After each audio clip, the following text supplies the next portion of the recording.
Hello, Arcana Magic. And that's it. Arcana Magic. I guess in YouTube chat there is I like Mitch or something. Long name. Hello, Dan Panda. Hello, Rotun Bolton. Welcome to the second stream of this Saturday. Hello, Cartaphilis.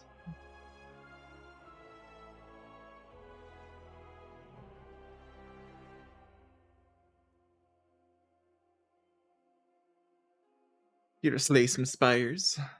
Ascension 10.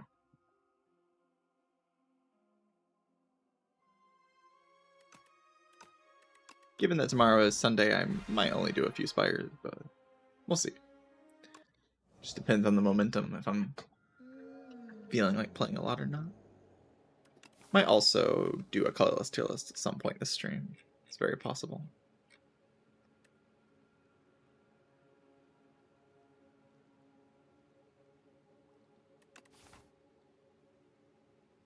I like how I don't even process the file holster. Like I was thinking about Wing Boots versus Cursed Pearl. I was like, which one of these is better? I'm not even like processing that this option is here. That's very clearly the best option. File holster into like this right path or something.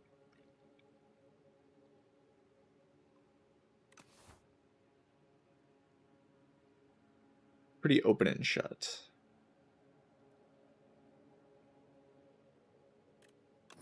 But you know, we don't play with file holster in this channel.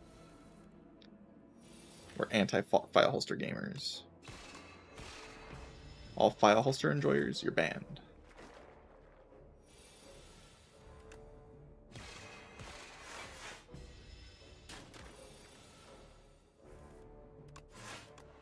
Yeah, I'd say Regent's probably my favorite character. I wonder about the macro in this fight, or the micro. If I meant to just put the attacks on this one on turn 1. It's interesting.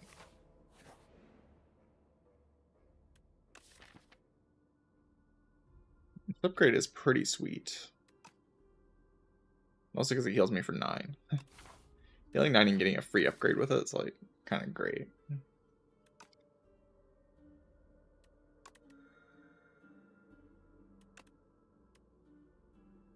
Longstar Debris card. I'm gonna go Debris card actually. 15 for 0 is just kind of a wild amount of damage if you think about it.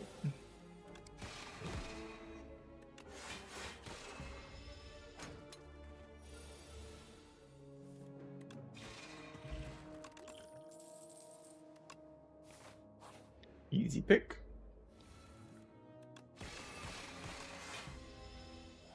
I don't think it's too complicated, but there's like a few decisions that you have to learn how to make. Not all just obvious things.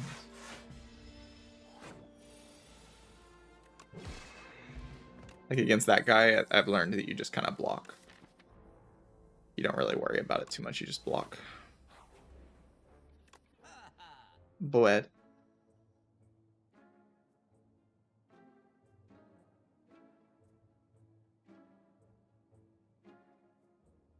Boed.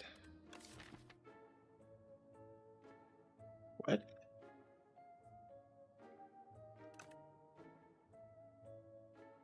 Anyone boeding it? This card definitely gets bought. But what else do I do?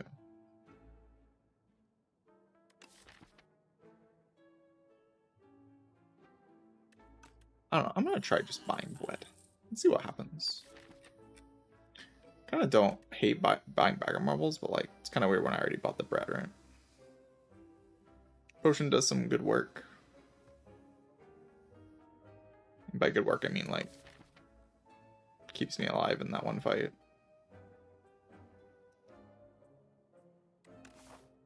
So I can easily farm 3 elites.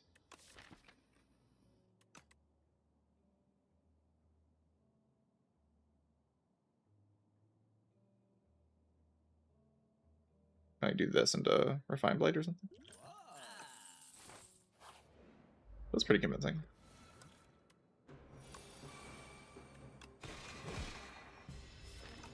Gonna play Astral Pulse with this, but that's okay.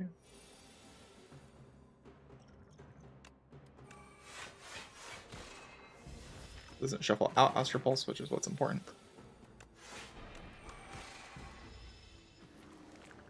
You have to draw a Star Generating card before we draw Astral Pulse, which is a little scary.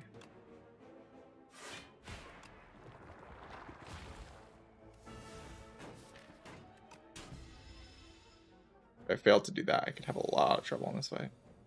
I did not fail to do that, though. So we're probably fine.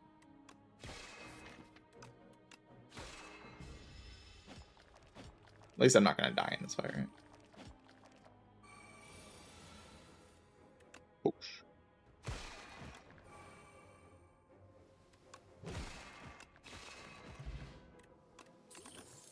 Lunar pastry. Oh, we got some food. Look at this food. Anybody hungry?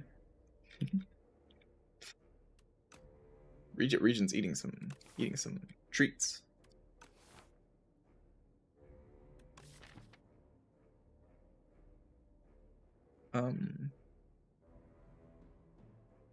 Kind of okay with the glow upgrade. I'm okay with bulwark upgrade. Let's just go with. I mean, bulwark sometimes I can't play it because it like lines up on turn 1.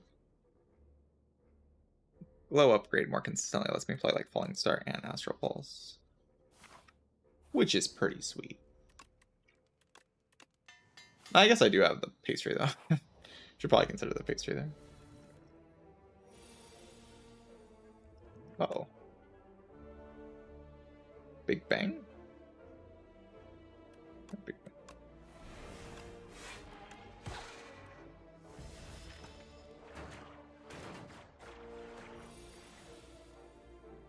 Then we have Collision Course to kill this guy. Sword to kill this guy. Flying Star Strike. Wonderful.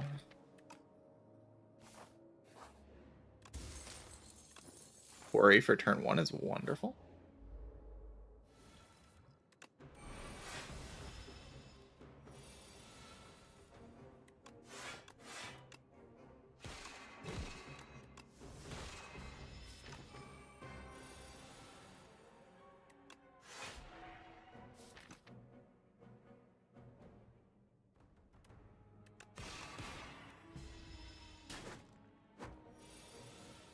Use the potion this turn if necessary.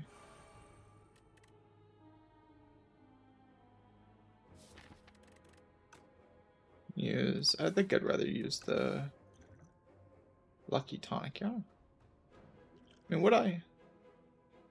Maybe that's not even true.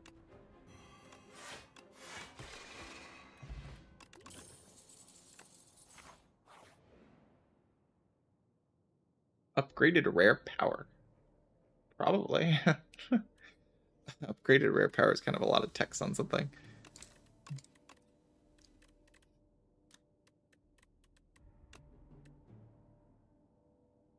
And these aren't even that good.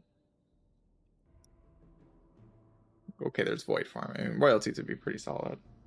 Neutron Aegis is like kind of playable, I guess, with the Lunar Pastry. The glow already.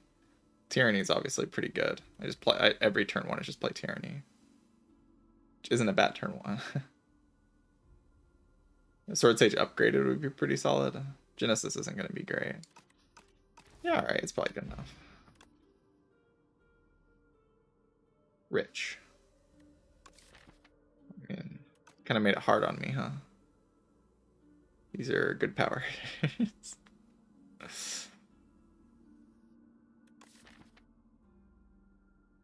I get the feeling Tyranny is the best one, right?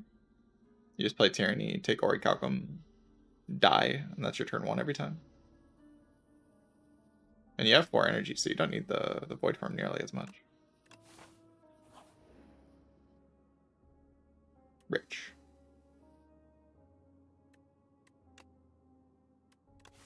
Just be wealthy. Bird on us, Byron.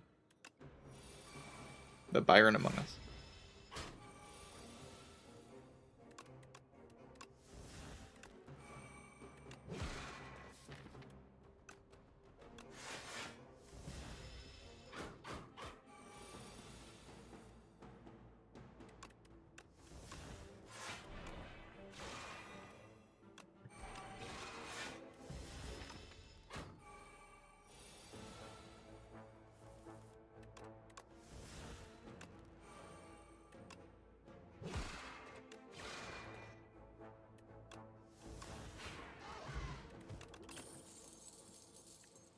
Interesting.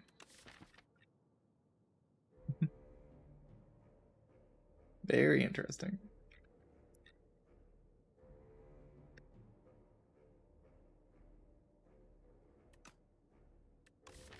That's Cloak of Stars. That Cloak of Stars is kind of alright.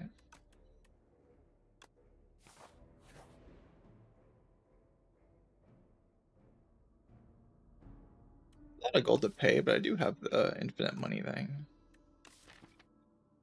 Remove 2 strikes is pretty good, though. A lot of curses to have in the deck, but strikes aren't exactly not curses. Like, they're also kind of curses, right?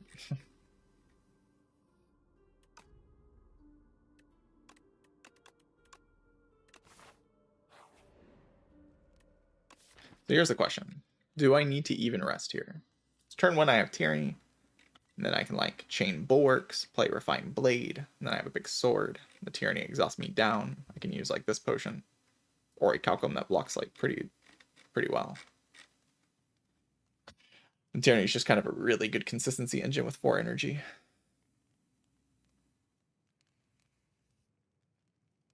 I die turn 1. The guy doesn't attack you on turn 1. The Ceremonial Beast starts attacking you turn 2. I think it's very hard to die. That's the feeling I get.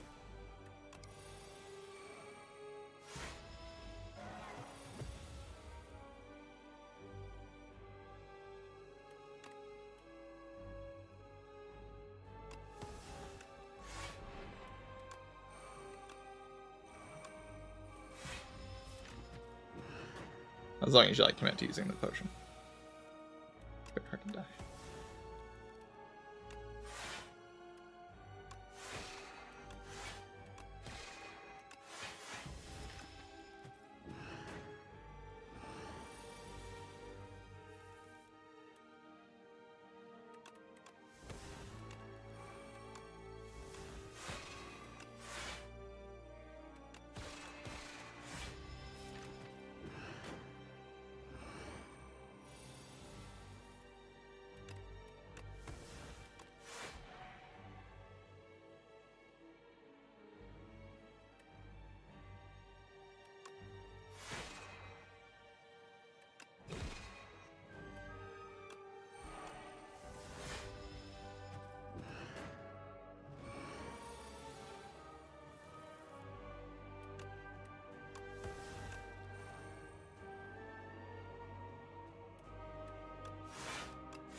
All right.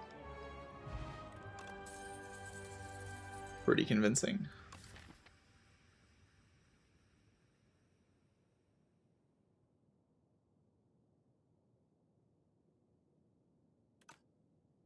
Another Tyranny. You saw how powerful 8 plating can be.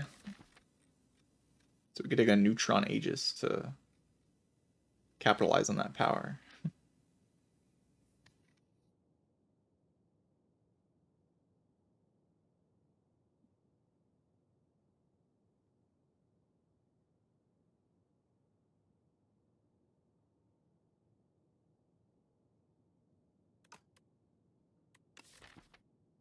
Don't think so, though. I mean, honestly, this Neutron Aegis is kind of okay. Like, it works with Child of the Stars, gives me a bunch of block that way. It stacks the Orichalcum, which is kind of cool. Just kind of blocks a lot.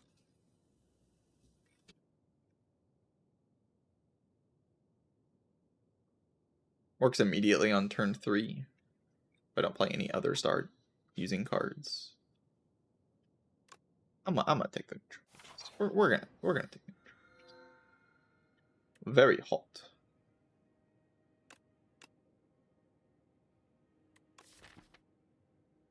Very hot.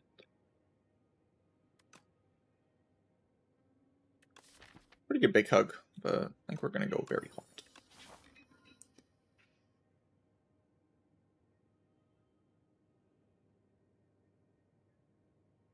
Shop after the chest, but that's okay. We'll be fine.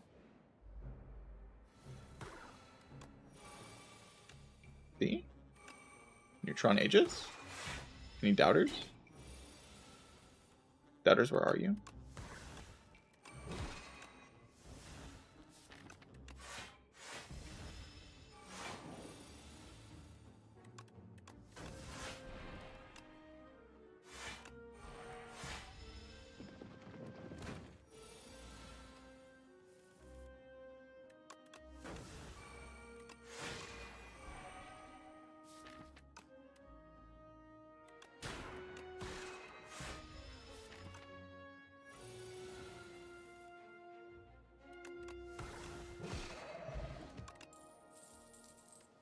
Glimmer, holy.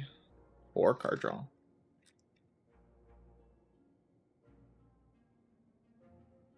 Yeah, you dip the bread in the hot cocoa. That's what's happening. That's why the combo works. It works for a very specific reason.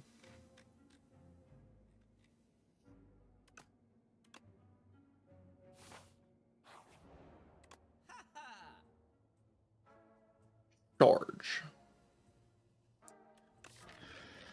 Warm Cleat's pretty sweet, but you can just do like charge card remove.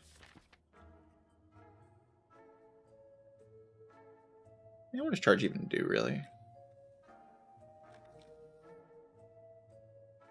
A billion damage. It does like a billion damage, I guess.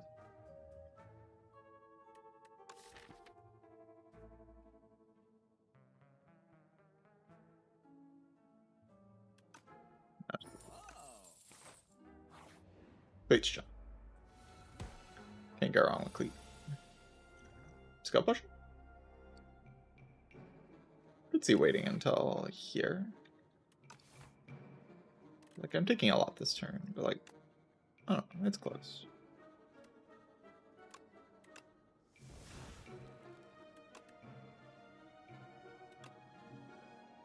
Finally worked out in my favor, I think.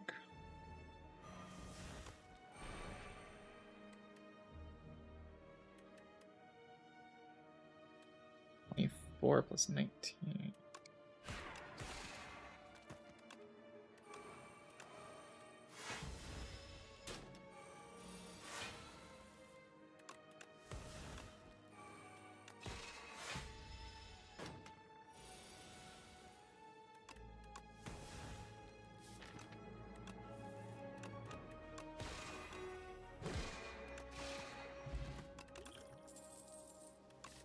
Star Potion's pretty decent.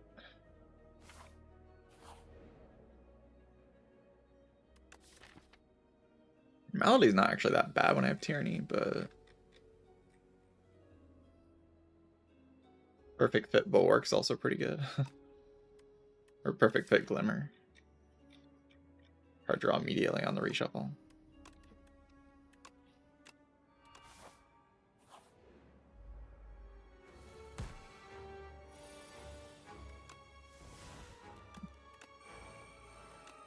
Okay, I guess I'll die.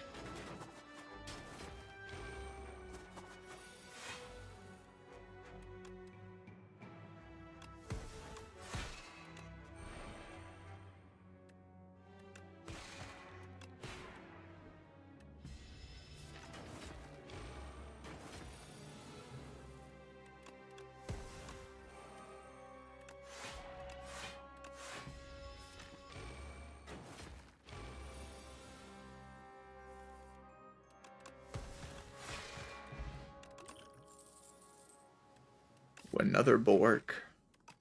Hard to turn that down even over it. Like, the charge is cool too. But bulwark is just such a good card. Lets me do everything that I want to do and more.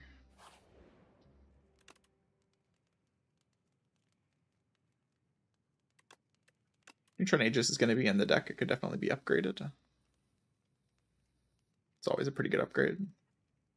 I think we'll just go Bulwark Plus, though. It's like hard to ever go wrong with Bulwark Club.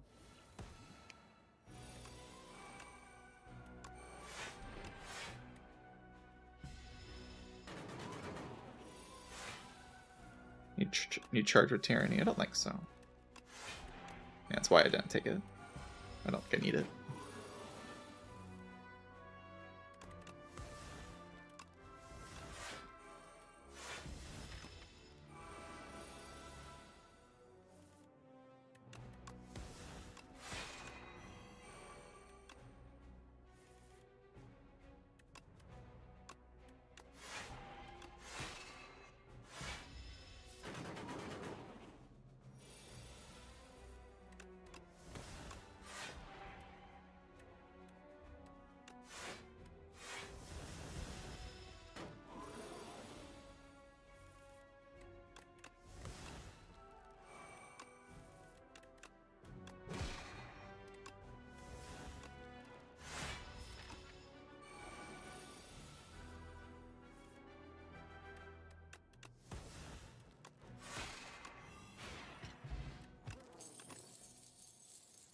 Ripple Basin's pretty solid.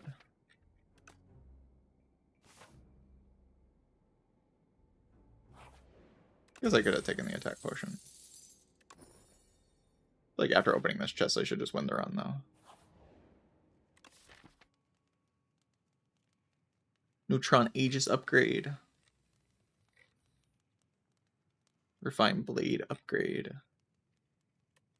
Go Neutron Aegis. 11 plating.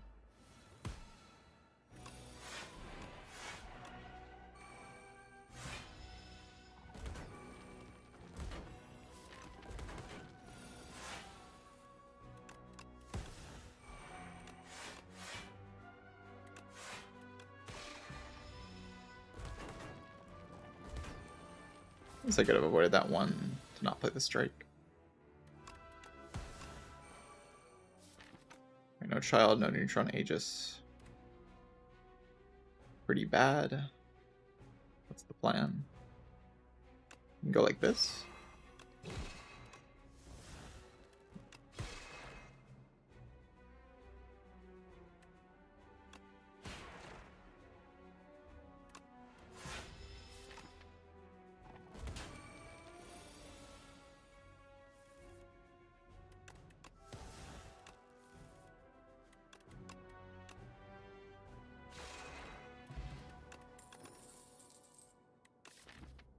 Royal Gamble, pretty easy to meet this thing's requirements. I can upgrade it. Then it gives me infinite stars to play all the other things.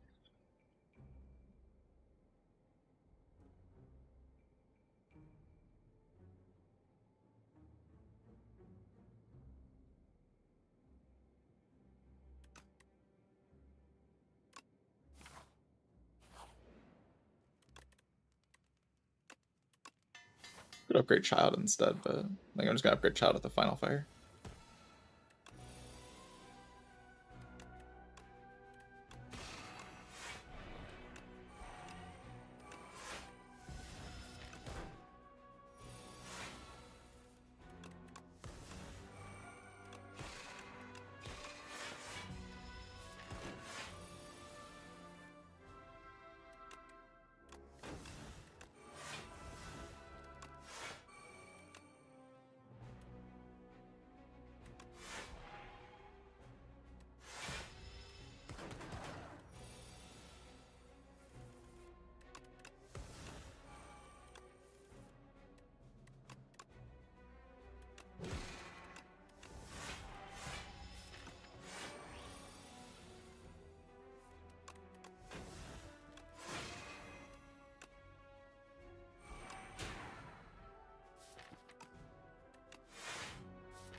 Tyranny and Bulwark may be okay cards. Maybe. Pale blue dot. Oh my god. It's so beautiful. Probably don't really need it with Tyranny already in the deck. It is beautiful though.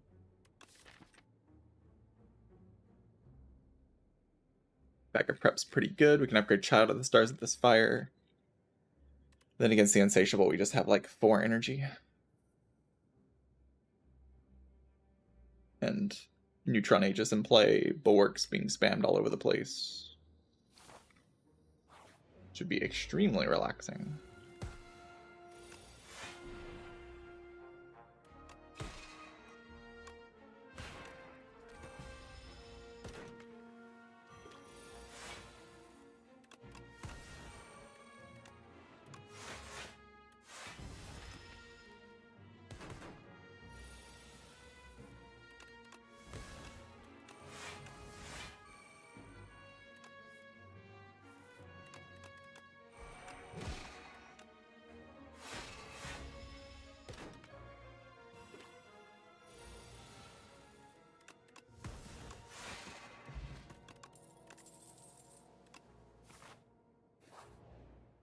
Well, now we have 2 Child pluses. Upgrade Refined Blade instead. Now that I just picked up that Child. I care a lot less about the other Child upgrade. More about just growing the sword as fast as I can.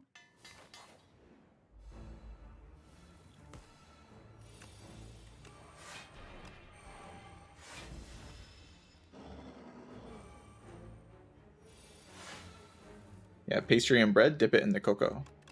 Incredible. Very tasty round.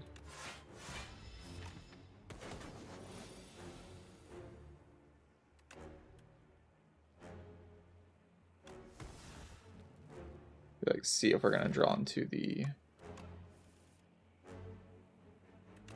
Dead.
GG.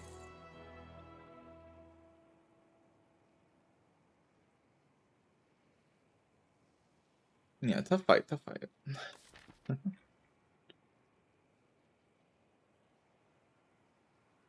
think Bulwark might be a decent card. I think Bread might be an alright relic.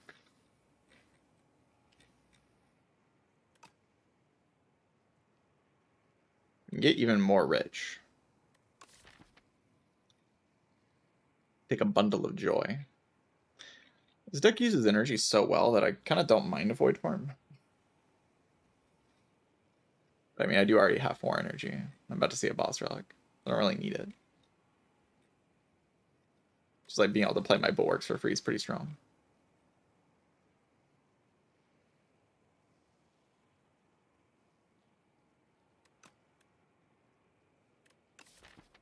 I don't like Bundle of Joy really does bring me much joy in this spot. I think Neutron Aegis is already a good enough answer for the door. I'm good.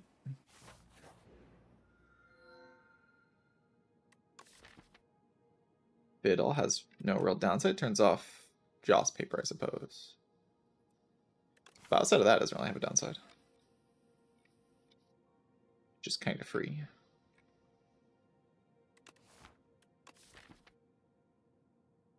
Two cards per turn. Giga card draw on turn 1. Oh yeah, I suppose there is the Glimmer. Gets turned off. Glow I don't really consider a downside. Yeah, turning off Glimmer is kind of... It's not the end of the world, but it's like not great.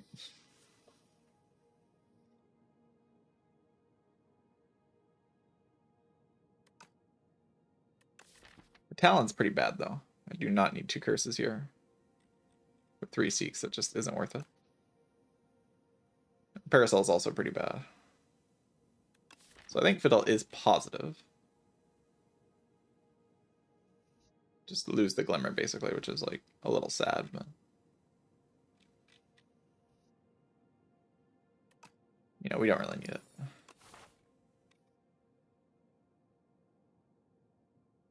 I'll be doing just fine without this Glimmer.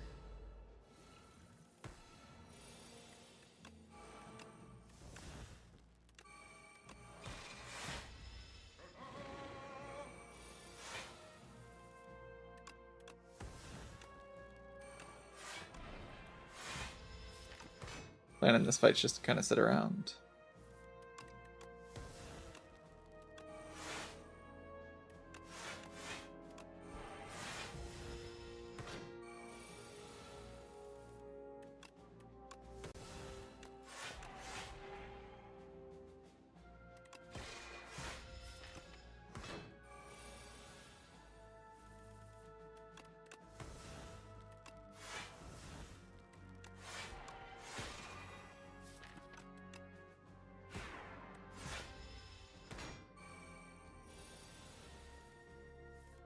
Yeah, I think I would take Void Form now. Void Form got a lot better. The Fiddle. I'll just see another one.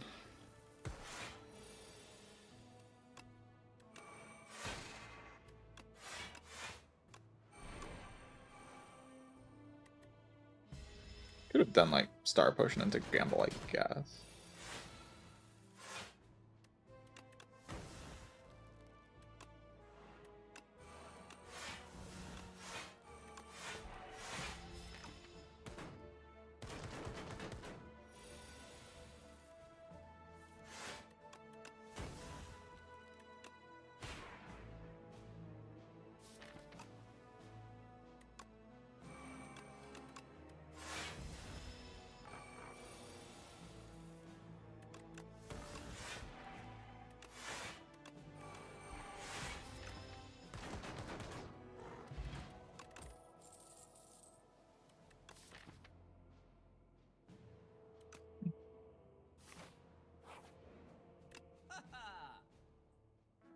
Won your first A10. Good job. Kofudo? Just like put it on your bulwarks. Kind of gaming. 2 extra block on your bulwarks.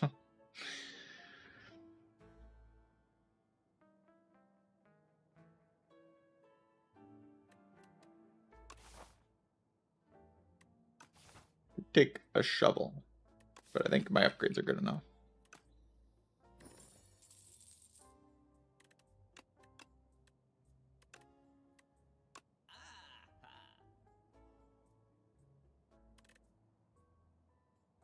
Remove Spore Mind. My energy is really tight here, so we'll go to another shop later. Hopefully we can do something extra at that shop.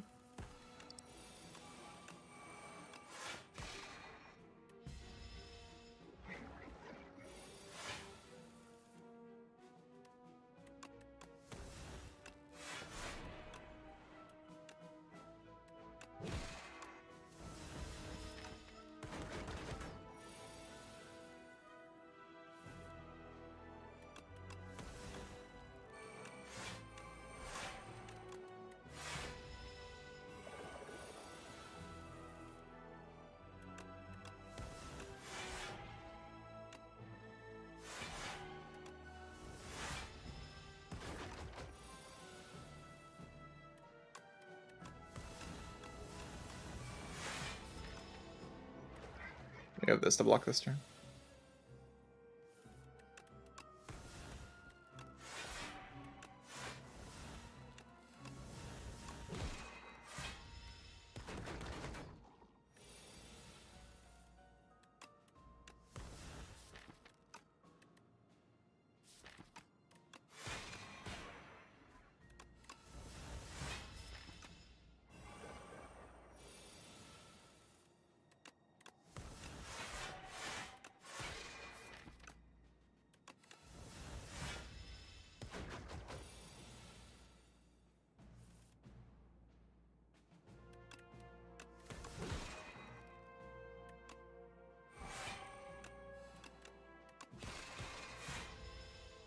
At least have some block next turn. No matter what happens.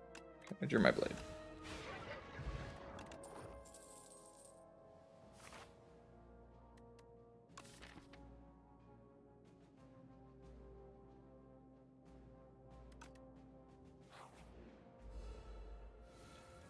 God, I have to play this fight.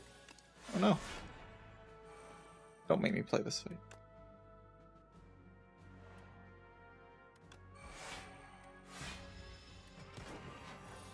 So rude.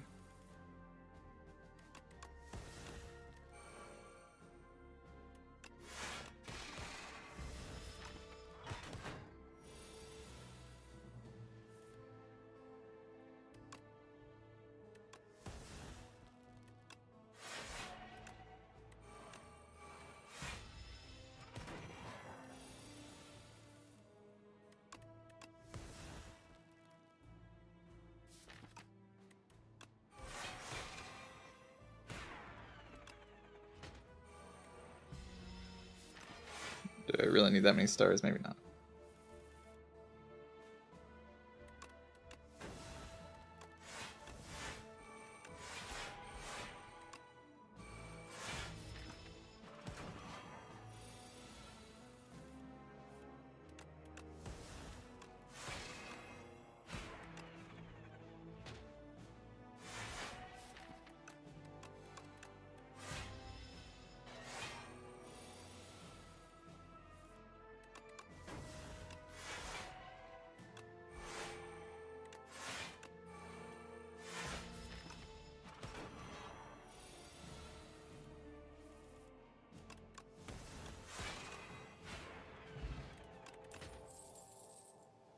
Tyranny is so good.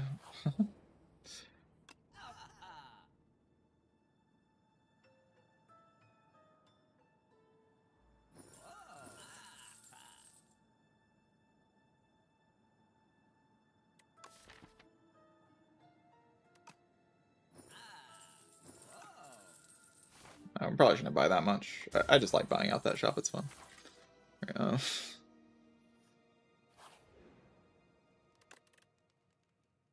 It's just kind of enjoyable to buy the whole shop.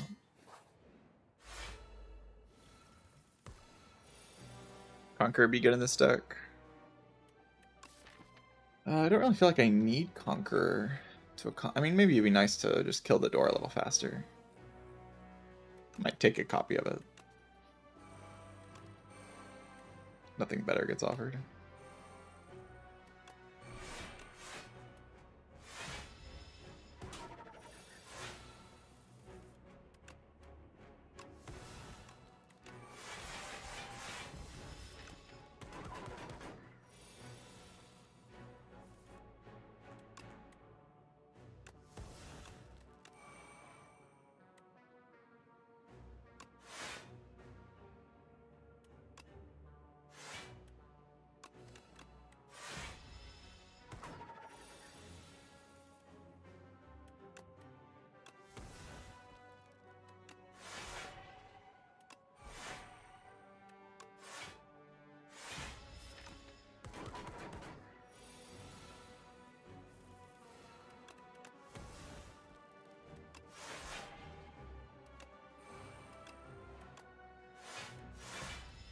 Strange how this enemy just never scales.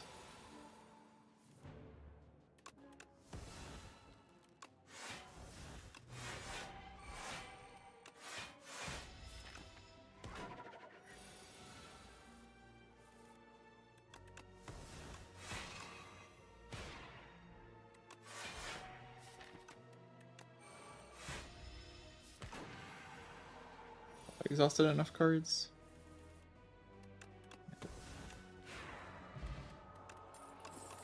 The manual is pretty good.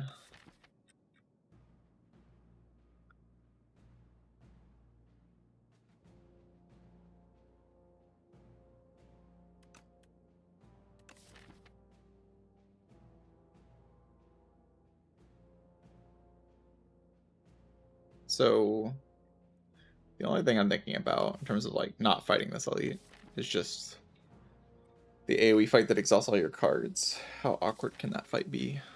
Because the sword is my entire damage.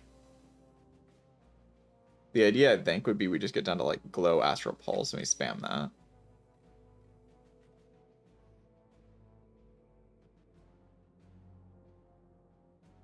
But it's still just a bit awkward.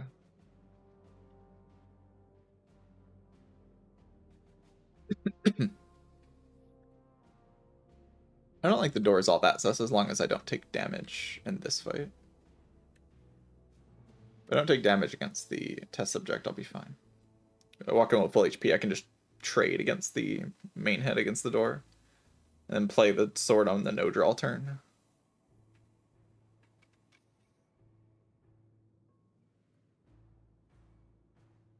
Also, I have like Pantograph heal. I don't think I should fight the elite though, because I think I need a certain amount of HP. The feeling I get. To remove this immediately.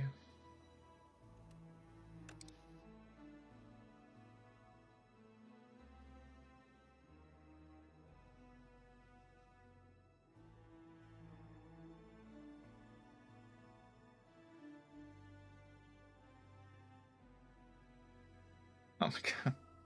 It always gets me. It's kind of worth it though.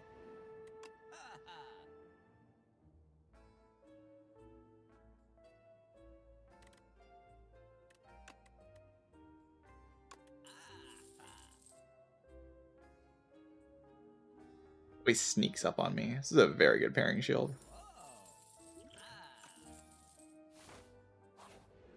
It's just like a bajillion damage.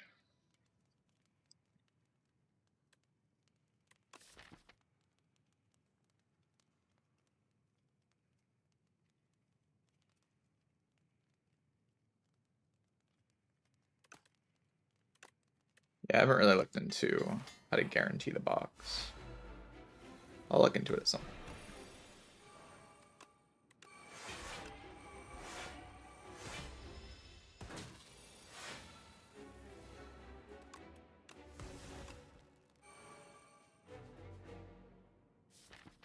I can just block next turn. It's like really not all that difficult.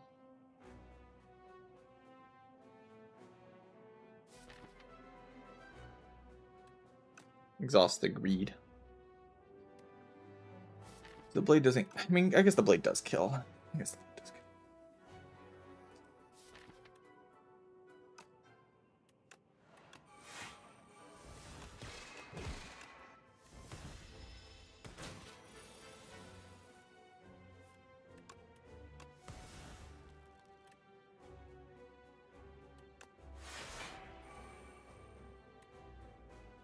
$59 kill with the pairing shield.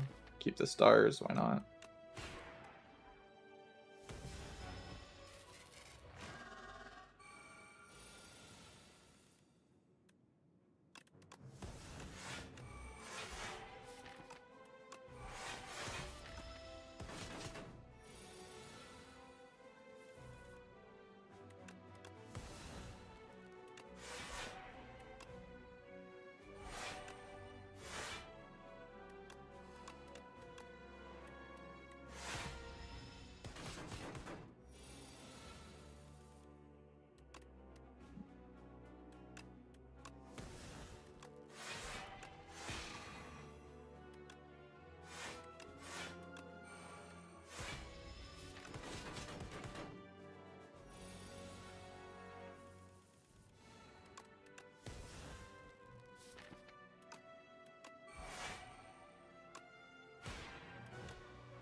Play Tyranny against the Doormaker.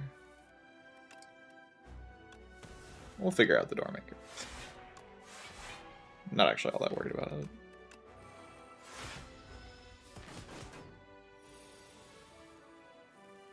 Could not play the Tyranny though. It's like a way to enhance my deck against that fight.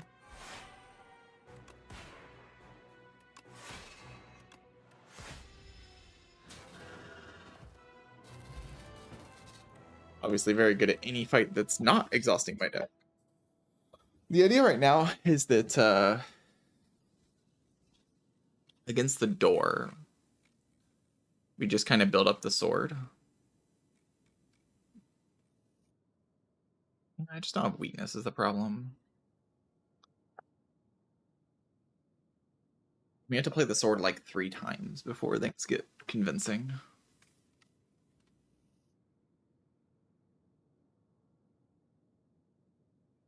But I can't just play Collision Course and float debris around, so definitely play Tyranny.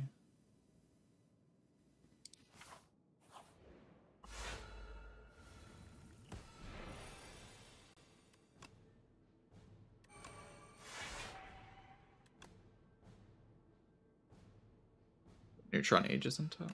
So.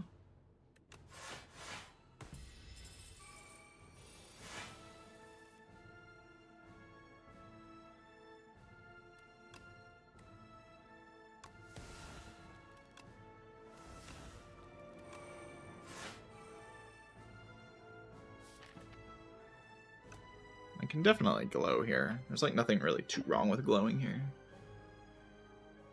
We keep up with stars just fine. I guess maybe just exhausting is bad, but...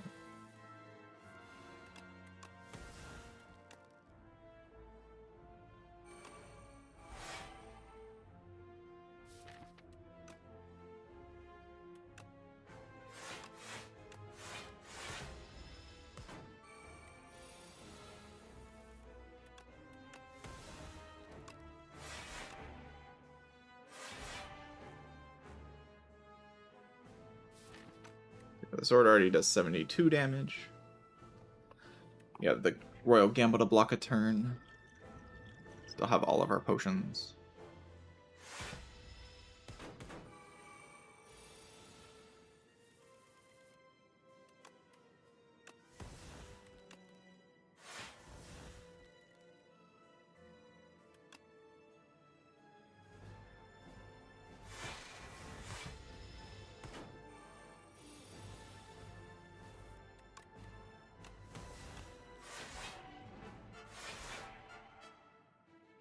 I want to play the blade next turn.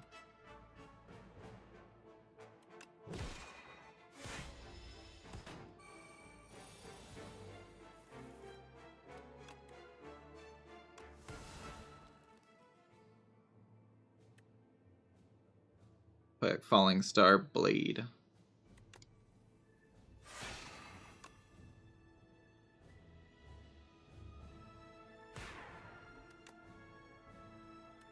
No real reason to play Cloak, but I guess I can.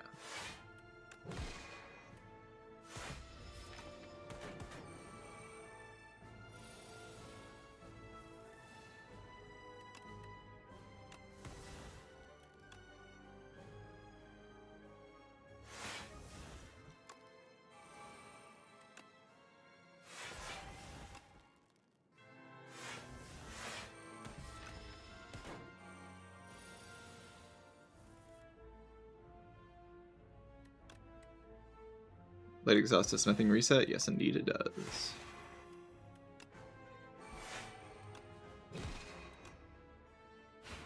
Right, GG. Yeah, fight is just not suspicious at all. It's very easy.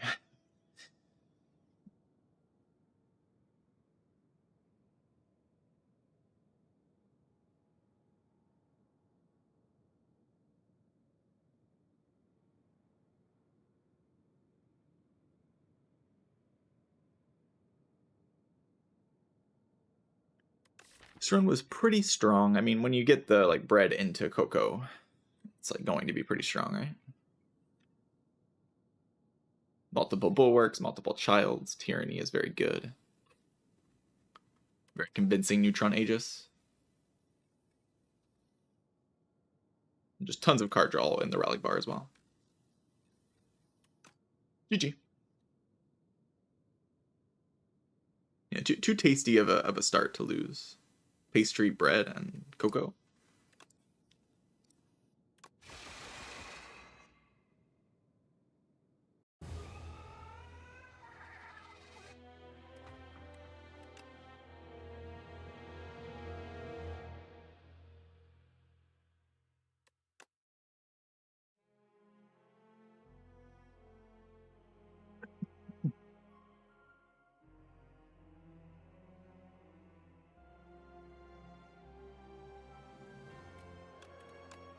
I do think speculating on the bread is pretty reasonable, though. Like, it is just strong enough to speculate on. I was very strong inside of Act 1, too. I took 0 damage to Ceremonial Beast. I'd say the run was pretty convincing once I picked up the Bulwark in the shop. Once the shop had something as good as Bulwark in it, I had a very solid Act 1.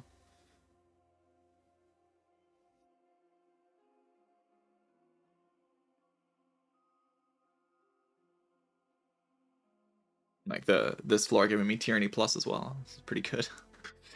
I didn't know what I was buying in the shop when I bought the Lucky Tonic, but I was actually buying Tyranny Plus. I was Neutron Aegis. It was pretty good. It was like the main star outlet I had in the run. The only other star cards I had to play was like Flying Star and Astral Pulse. So I just had plenty of stars to put into the Neutron Aegis, and then it made it very easy to block once it was in play. That was pretty good.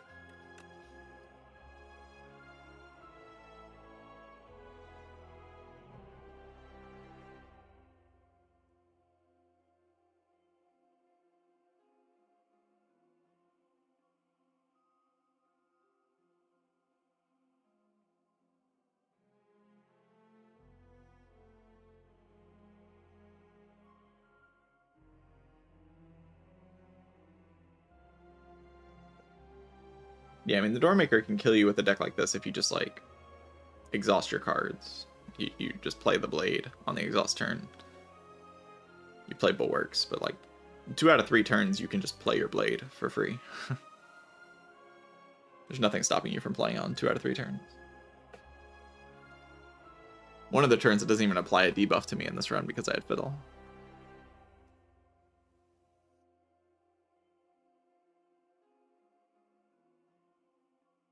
I'm pretty happy with the Fiddle choice as well. Like, the extra draw is just crazy. You have so many cards in your hand, so many options.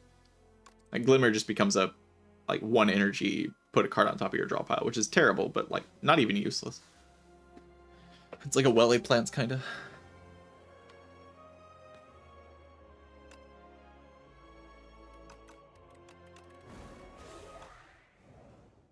Now we get to play the Cringy Binder. She's so cringy.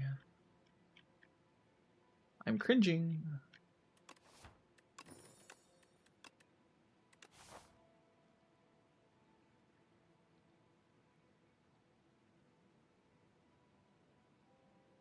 I could pretend like this path's easy.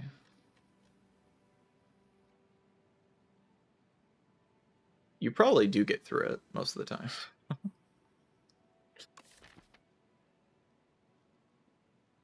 The next most OP after Silent? I think very easily Regent. I think there's like a gap between Silent and Regent and the other characters. In my opinion. Those 2 characters are very strong.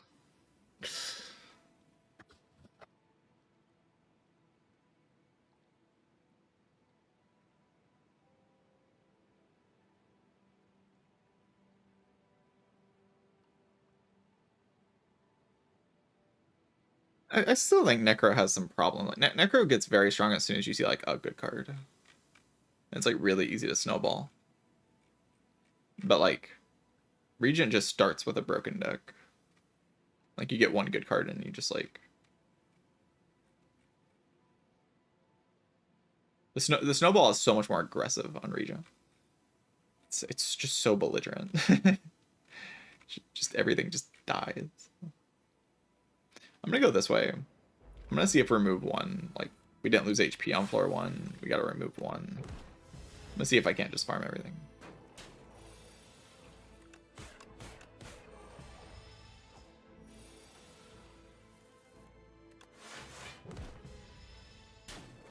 Yeah. I took damage in an easy pull, so that's not a good sign. It's not supposed to be possible in this character. Main thing holding Necro back from these types of acts is Terror Eel. So you really want to solve your Terror Eel matchup as fast as possible. I guess I could take a Defile to like try to pretend like I'm doing that.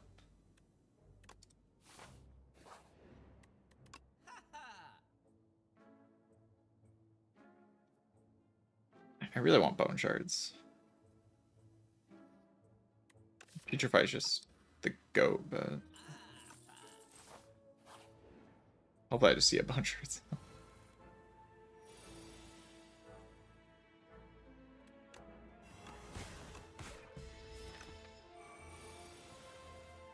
Oh my god, bottom deck exactly those 2 cards. Annoying.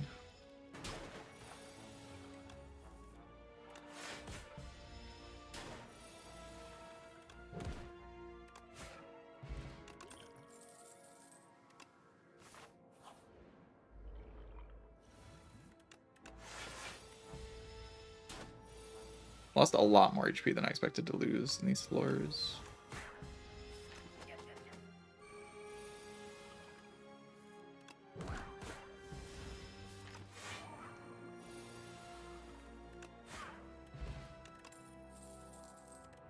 Bone Shard's definitely over Slide of Flesh, yeah. And Slide of Flesh is already nice with these cards, I guess.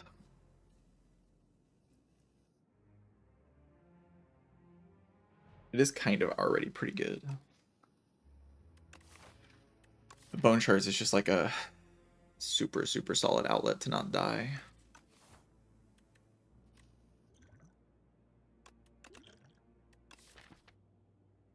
It does so many things. Does so many things. These cards exhaust, you know. This card doesn't exhaust.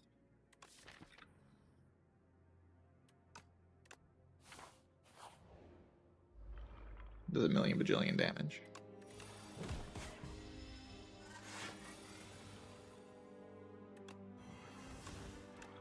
Order. What was that order? I meant to play it in the other order, I promise. I really did. My intention was to play in the other order. Then I just didn't do that for some reason.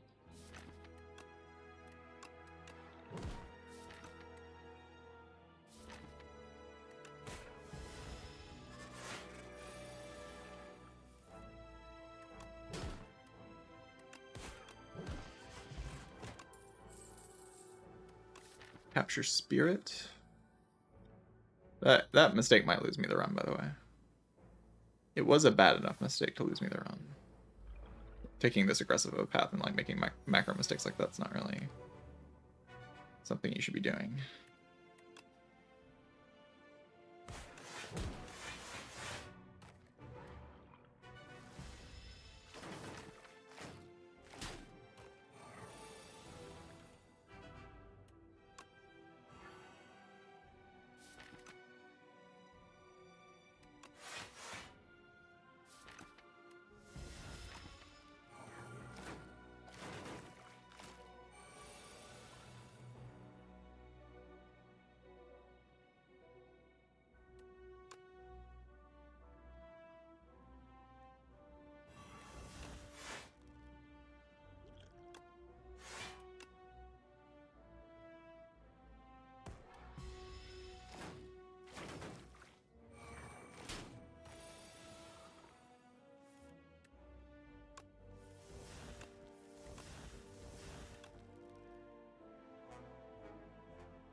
Cleanse against the fish? Holy.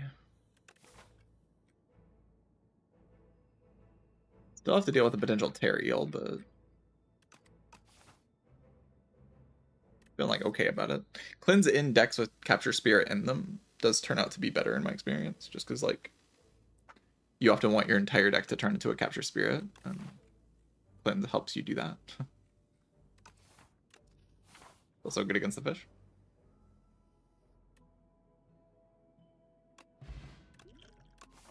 I'm doing pretty good.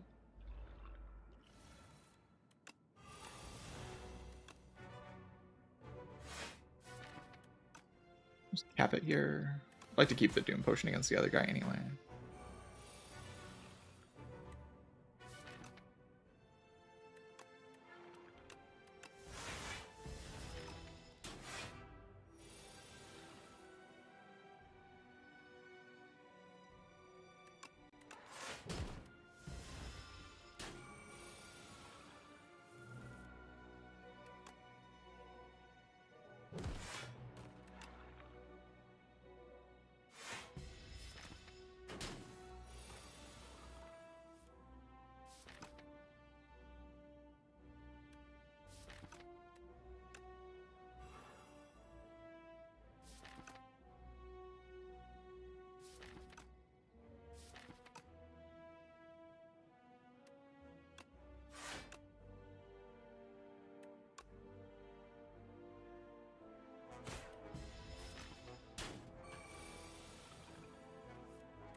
What to do here?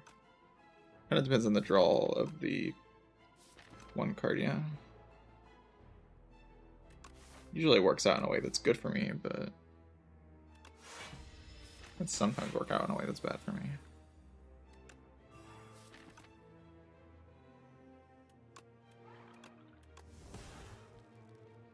I could throw the pot. If I was gonna throw the pot, I should have played defend. I like believe in drawing and peopling touch. I've gotten rid of a lot of cards.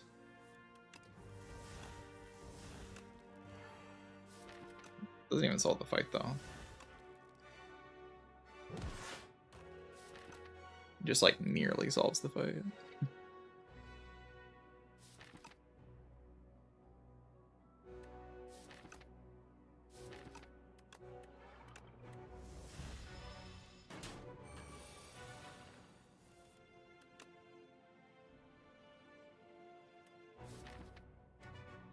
Turn we can bone shards.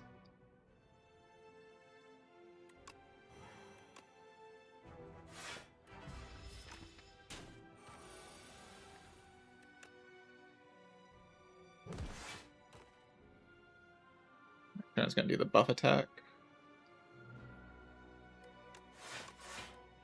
I'm trying hard to keep this Doom Pod because I think it's quite good, but I might be pushing it a bit far.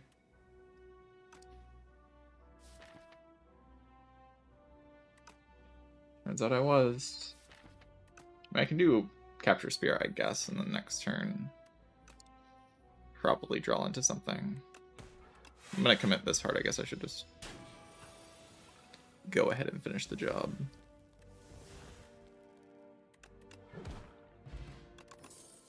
Probably way overextended that fight though. I did really, I wanted to keep the potion obviously, but probably didn't have to extend that far to keep the potion. It's now going this way is just super awkward. I can most of the time deal with Terra Eel, I think, but it's just kind of weird. Like I just go here and then rest.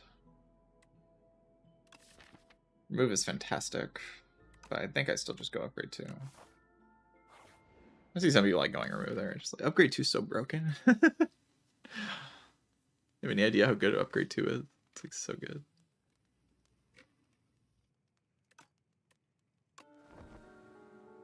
I think this will be the only rest I have to do.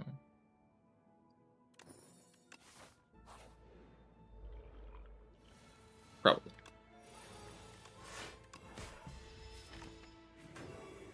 Countered. Unlucky. Get rid of strike. I guess defend probably actually worse than this one.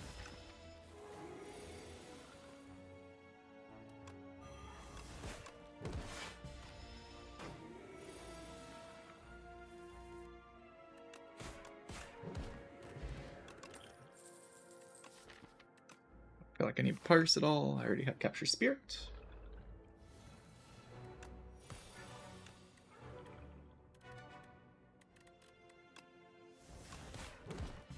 Yeah.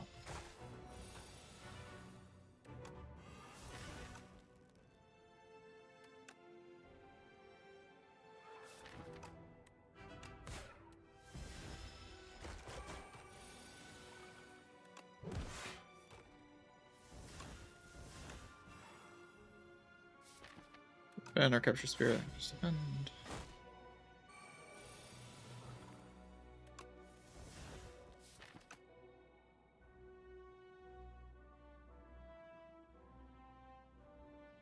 I don't know. I was just gonna use the Doom Pot in this fight, but I'm not sure I can deal enough damage. But like, no potions into the fish, what am I really meant to do?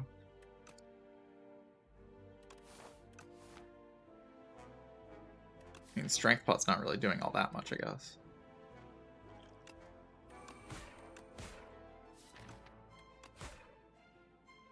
Could use that potion earlier, though.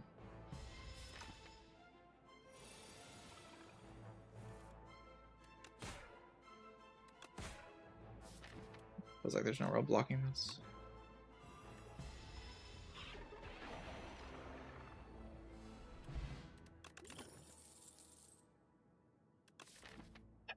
Okay, Time's Up would have been like an actual solution, but we don't have that. How am I killing this boss? What's the plan? I have a lot of HP. Like capture spirits. Like just chain bodyguard, hopefully. Like actually just hope that I can chain bodyguard. That might be the best plan that I have.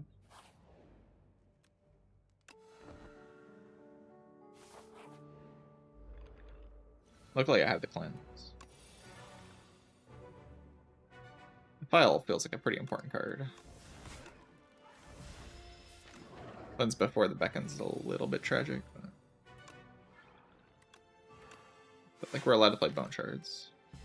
Maybe I should have cleansed the bone shards.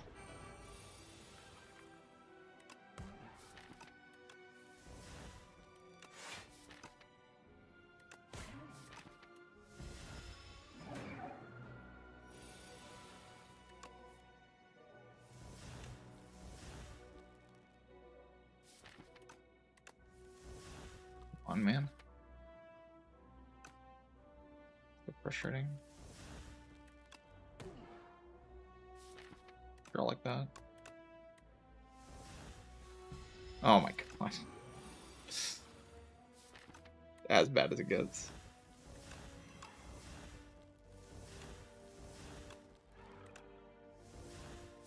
Can't really afford to miss beckons for that long, right? Like I'm just gonna die.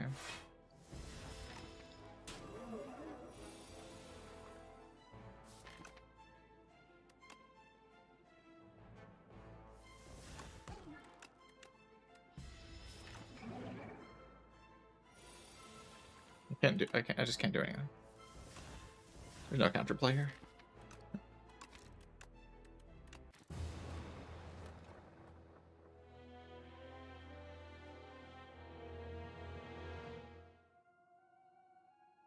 What could I have taken to like stop that from happening?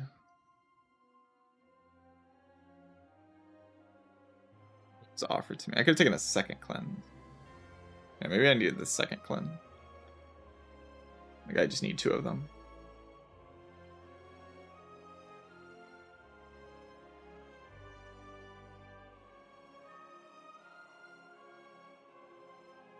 I mean, Sleight of Flesh would have also done it. Is there like a Blight Strike that I got offered? No. Like, I just needed to go to the shop, but like this fight put me in such a bad position to go to the shop. Sleight of Flush doesn't even work.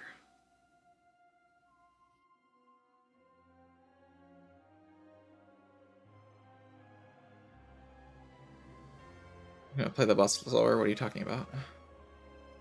I can't just play Bodyguard and Unleash unless the thing lines up every time.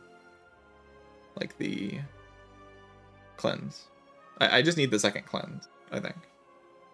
It's just like really awkward to take the second cleanse, but I think that's what I have to do. I have to take the second cleanse.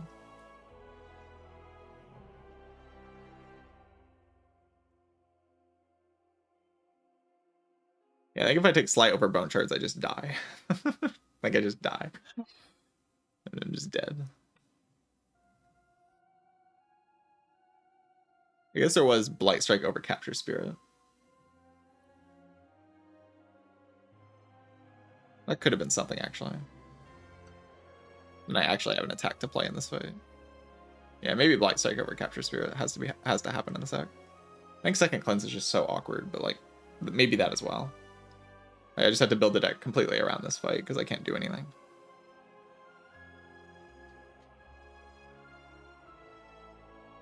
And Second Cleanse makes the fight a lot more likely to work out, right? Like I have way more outs to be able to do the thing that I need to be able to do, which is like play Bodyguard over and over again, basically. Like I have to get to the point where my Bodyguard is outpacing how much damage the thing does, which is actually very possible. But like the draw order has to line up really well for me with one cleanse. With two cleanse, it's like very likely that it works out. Like, it's very hard for it not to work out. I can just start cleansing. I can even start cleansing away cards that aren't beckons, and I can just cleanse it down to nothing, basically. And then in my draw pile with things like the Capture Spirit, and then go into a new draw pile, cleanse, Bodyguard, and then eventually just kill with Unleash.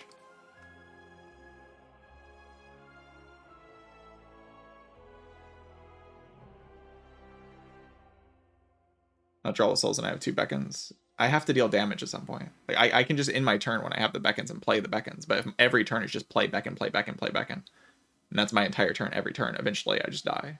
Because I get overwhelmed by beckons at some point. Like, I have to be able to cleanse the beckons. So I have to draw cards because I have to cleanse the beckons. Like, I just have to hope that the redraw over and over again helps me cleanse the beckons. Because if I just spend every turn just playing beckons, when do I deal damage? Like, when do I scale the Ostie? Eventually the Ostie just dies to random attacks. And then I die because the Soulfish just overwhelms me with beckons. I don't get overwhelmed with beckons if I have the second cleanse. Like, either I have to take the second cleanse or I have to commit to a different plan, which is like taking Light Strike here instead of Capture Spirit. Like the plan that I committed to, I need, like I wanted to try it out, like see if I can actually keep up with just Capture Spirit and one cleanse, but I need the second cleanse. You just take the second cleanse here, and then you can actually exhaust down in this fight.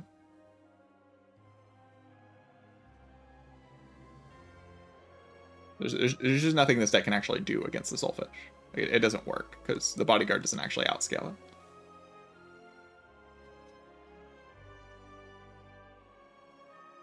It's a pretty simple problem that I'm facing here, and I just didn't address the problem correctly.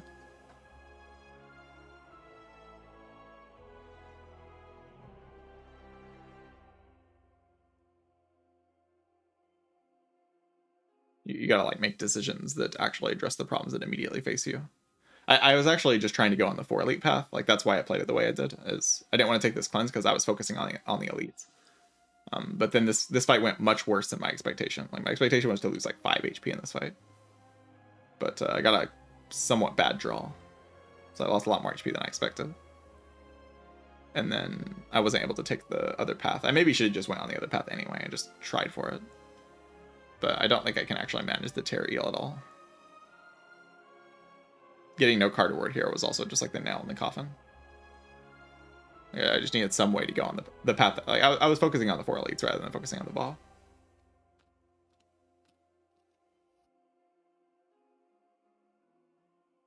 But like, I probably just am too low HP. Like, I mean, this act is like I said, there's like the 3 HP here. I bled here, and then I bled like some amount of HP. Okay, there's also the bad draw here. There's like a bad draw here that I bled a little bit of HP to, and then I bled 3 HP here to a misplay. Well, I played the cards in the wrong order. I was thinking to play them in the other order, but if that doesn't happen, then maybe I say 19 HP is enough and I go the other way, and then I can make it out. Like, it was what I said. Like, I'm taking a very risky path, so losing random, like a random 3 HP can actually cost me the run. Like, this is a big enough mistake to actually cost you the run.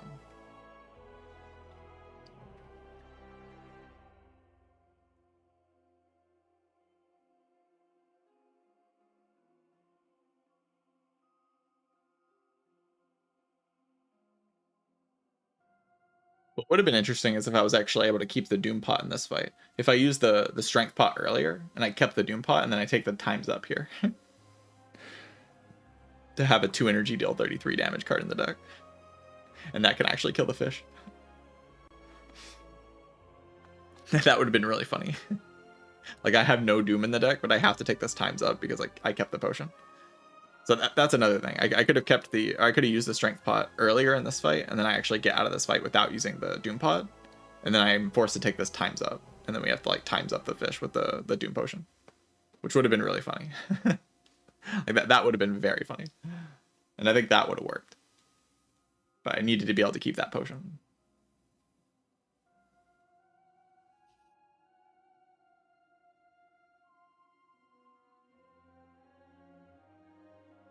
How much did Colony do? It was like 16 damage, which was more than I expected. I expected to take like 5 in this fight. There's like something that happened in the fight that made me take a lot more damage. Maybe the energy potion was used on a bad turn, but it just kind of dragged out forever. I wasn't able to do what I wanted to do in that fight.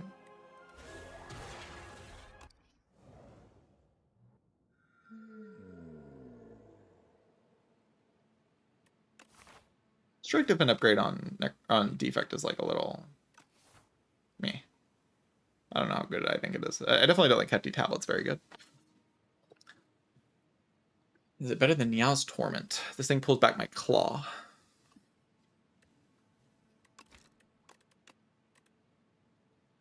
My claw. Can get claw and then I can pull back claw. It's kind of hype.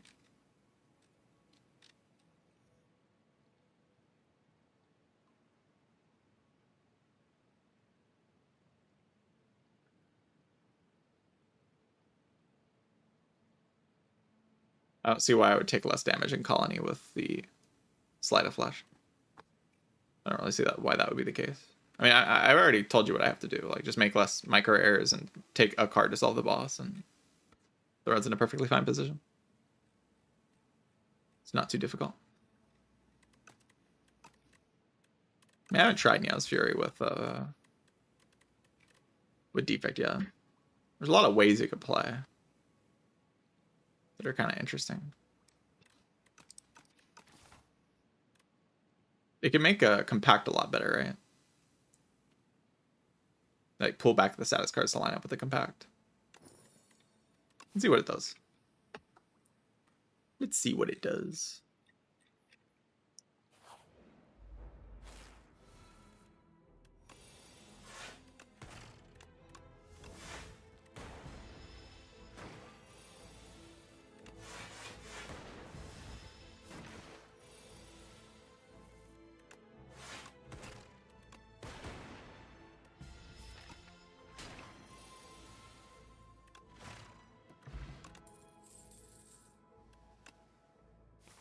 Yeah, Spire can pull back boot sequence if I don't play it on turn 1. That's pretty good.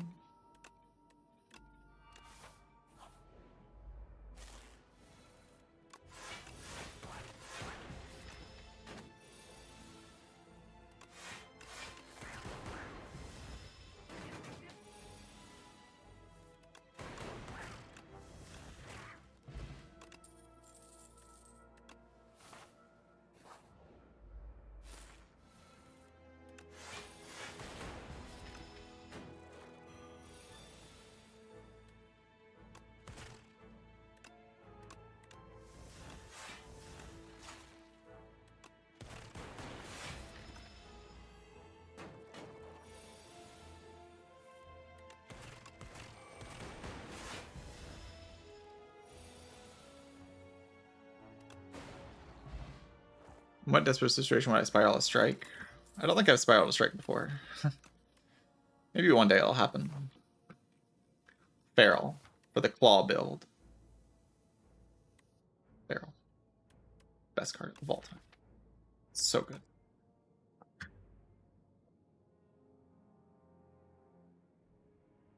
And Spiral Strike on Clad. I guess that could happen. I don't know. It's just kind of weird, like, especially with Soup as good as it is now. Like, I don't want a Spiral Strike, I want a Souped Up Strike.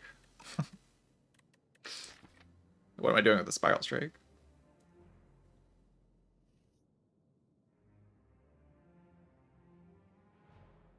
Spiral Defense still kind of better than Goopy Defend for a while.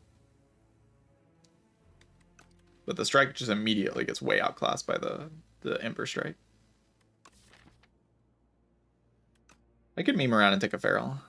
I always have a good time when I take these speculative Ferals.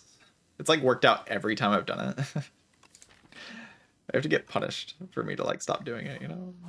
The game has to punish me. GG. So free. I win. Claw, Feral, Claw, Niausuri. GG. It's so easy.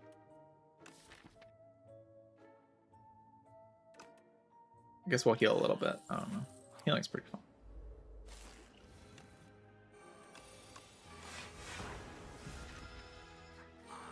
Feral's in play.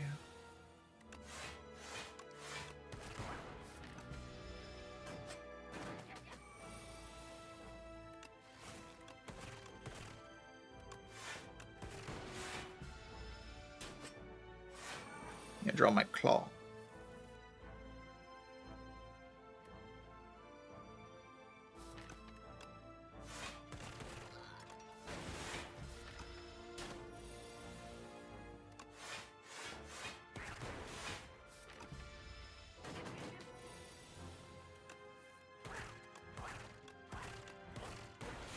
Oh wait, I had the thing. It's. I think that heal helped a lot. Like 15 HP. Really good. The game wants me to take a Darkness and have like a good deck. I don't know how to feel about that. I was having a good time with my bad deck, and now the game wants me to have a good deck. It's kind of cringe.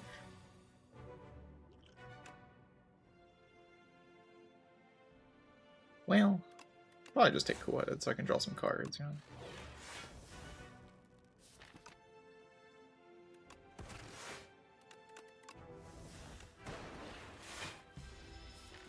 Getting 2 big Dark Orbs good. Probably.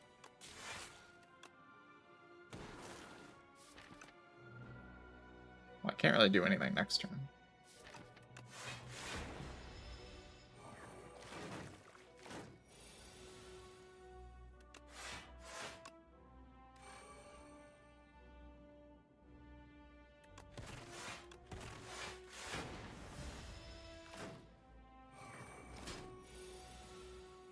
One orb.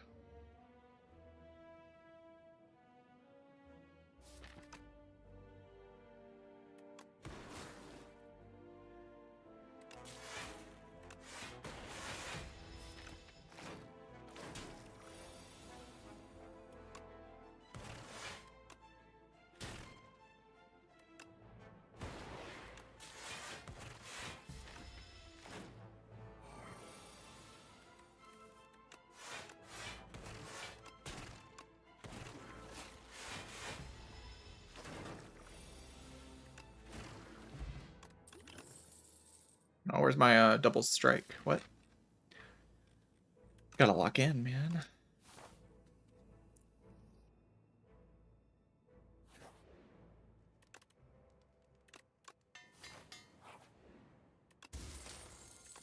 The map. Do I want to just go left and fight a bunch of elites, or do I want to go right and get a bunch of upgrades? I think I'm just okay with a bunch of upgrades.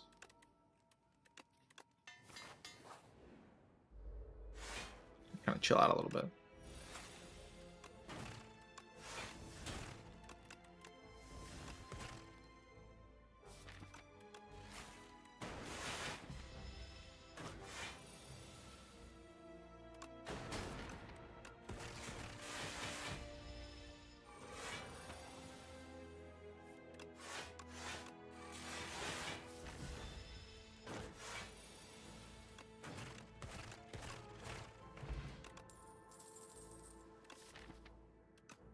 Steam sale. Who cares, man?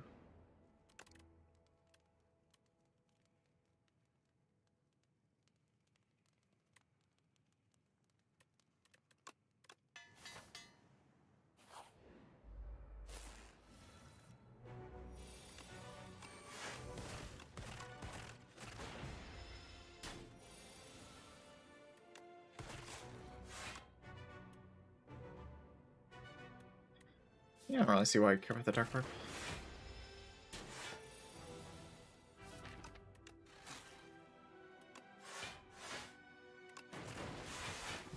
Kind of unlucky to not draw that. I swear, this just happens too much to me. Like, I don't know. I don't know. Whatever.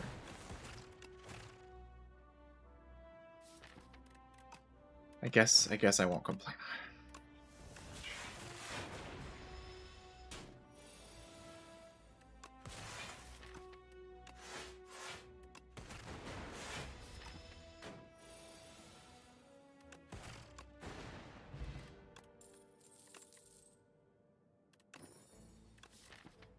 Want to take a fight through?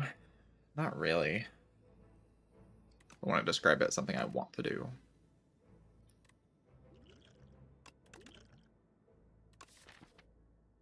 Like, I'm already kind of chilling. Like, I'm fighting this guy. And, like, so many things I have to do. Do I have to buy a stupid... Do I have to buy a stupid focus potion? I don't want to.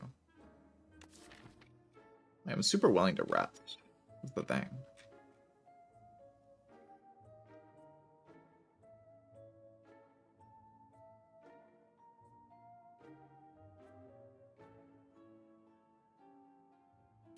I guess we can just use it if we were like panicking.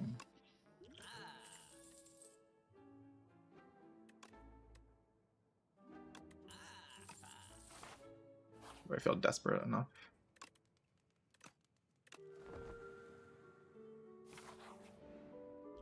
Definitely gonna use strength, but worst drawer of all time again. Just every floor, just worst drawer of all time.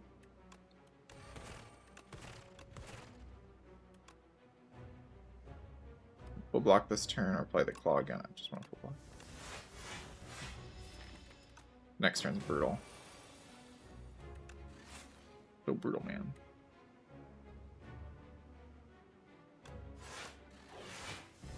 I could have played Cold Snap there, though. Dark Orb's like 100 damage.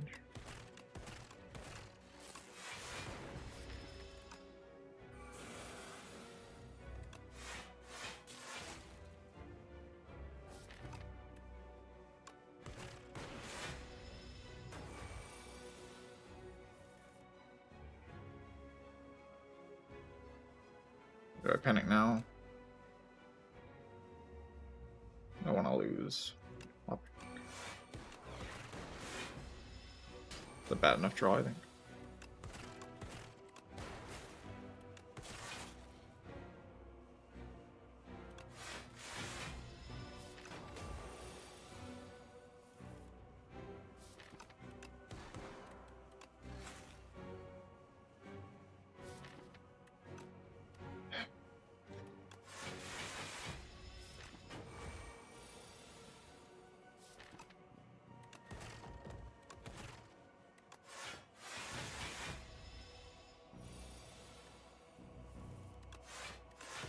Nice panic. Whatever, let's full block. Your focus spot's just broken, but like, yeah, I could have probably maybe adaptive strike with a thing. Amid? The heck?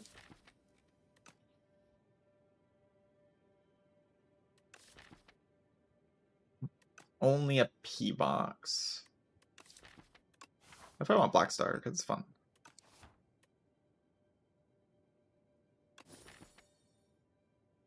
Kind of lag my game.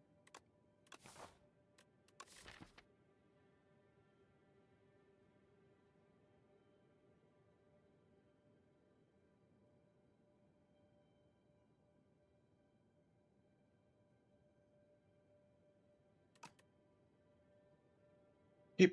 I guess I'll win with this. Sure. Seems good. Seems good enough anyway.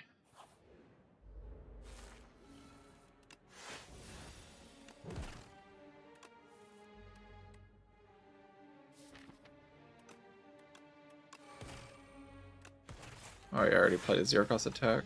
Overrides it.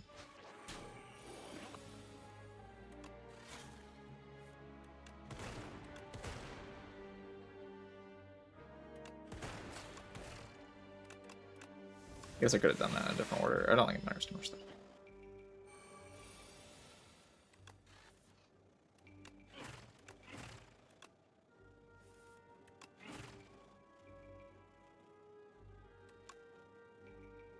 I don't know. Really? I thought I was always good on this turn. I'll be real with you. Wait, where's my... Oh, it took my rocket punch. That's why I was confused. I was like, oh, where's my... I was like trying to use rocket punch to do the thing, but... Yeah, it doesn't work because I don't have a rocket punch. That's why it doesn't work. Guy stole it from me. Shadow Shield. It's like so mid. I want to be stronger than Shadow Shield.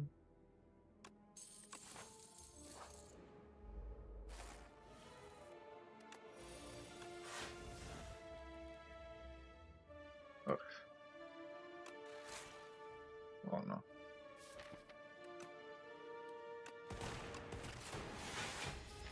I guess maybe I was meant to target this one. Oh, I'm so out of it.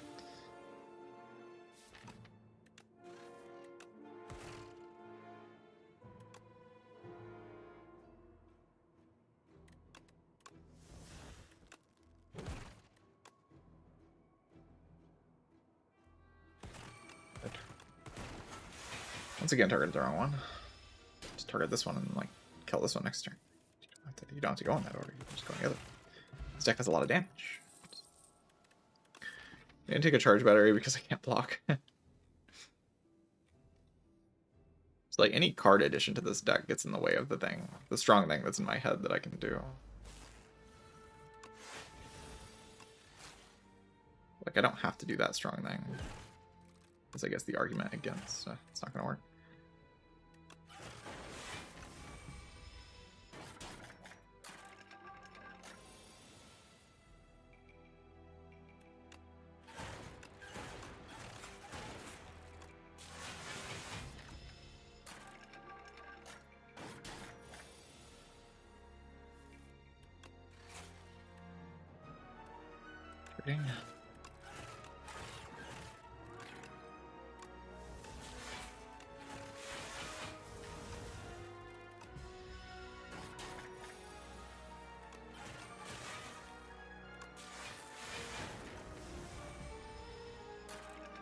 Had so many more problems in these hard.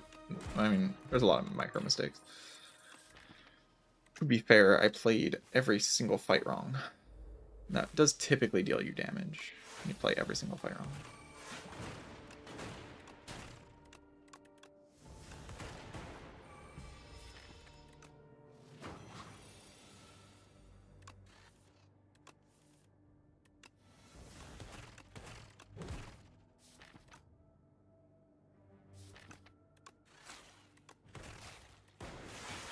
Next turn's like impossible. I have boot sequence, and then after that, we're done blocking. That's just the deck.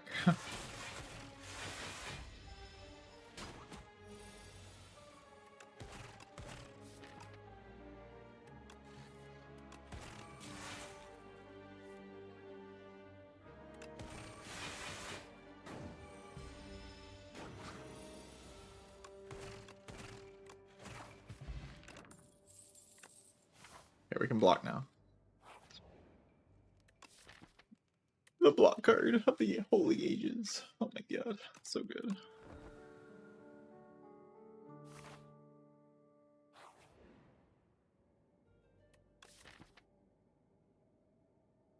Well, I can flex Pot Exterminate to take out the AoE fight, which seems kind of valuable. Just for like the immediate short term. Squash is so much better in the long term though. I'm better against the other 2 fights as well. But I'm not all that afraid of just dying in the other 2 fights. I'm pretty afraid of just dying in the AoE fight. Yeah, maybe we'll be fine. I should take the better card, right? Oh my god, I should have taken the other one. So stupid, man. Oh, and I fight them. Oh my god. What a throw.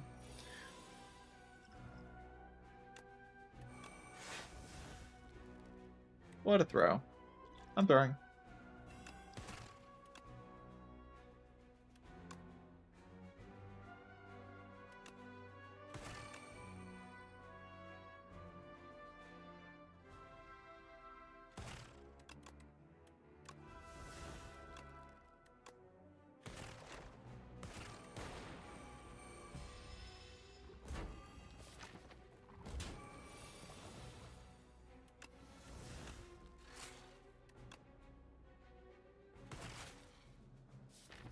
Just Glacier here, yeah. Then we can definitely win this fight from here. Clueless.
Alive. I'm living. I'm so alive.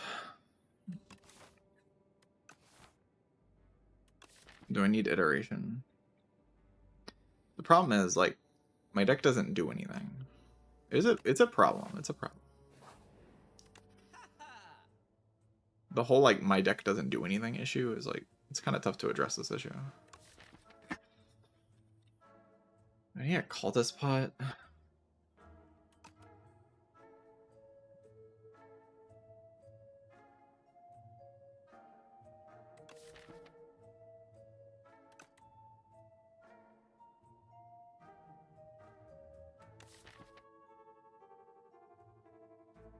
I need at this point is like, I mean, I need a lot of cards. Like a lot of cards that would help me win here.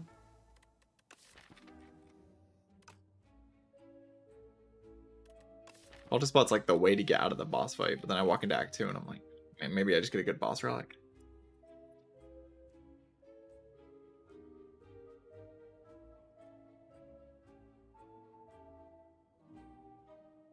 Yeah, it was weird that it transformed my Spiral Defend and also all of my strikes to strike dummy. But I found P-Box to just be kind of an instant win. This is the first time P-Box hasn't felt like an instant win. Maybe because I lost so much value. It does make sense.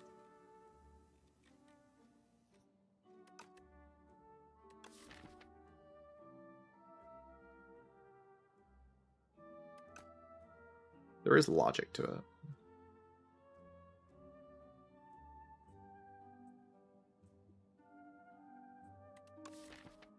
I just have no, like, actual way to accelerate, and I just have to keep resting over and over again until eventually I die. That's kind of the current situation.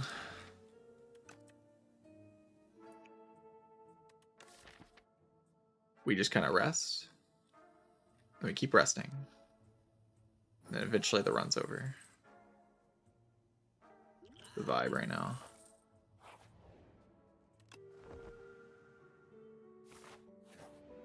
That's really, it's like kind of weird because I just don't value the upgrades that much. But maybe I should.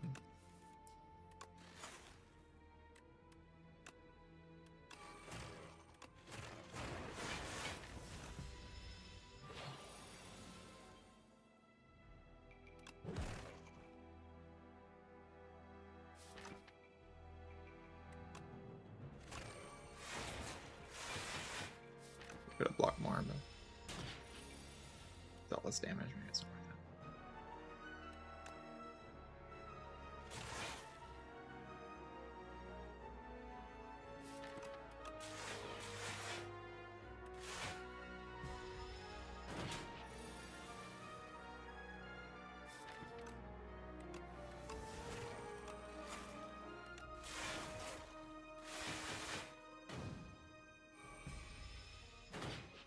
Glacier tried its best in this fight. I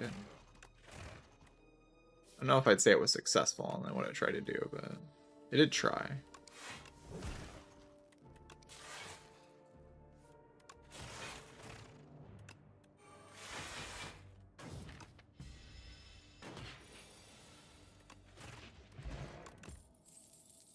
Glacier. Or another claw, because that's actually what we need. Is more claws, yeah.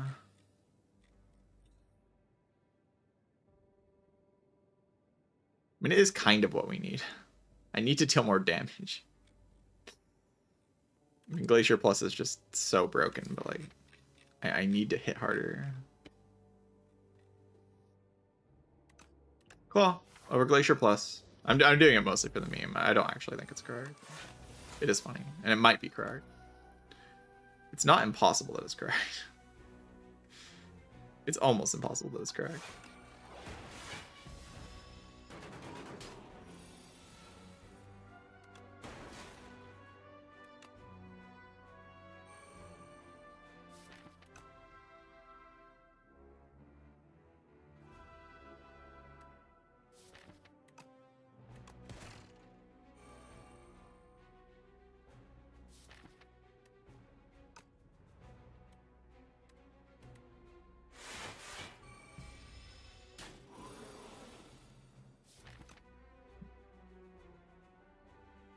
The dead?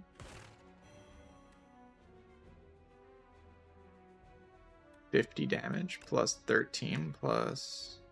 Oh, I don't have Feral in play. Okay, it's definitely not dead. Am I dead? Maybe. That sounds way more likely.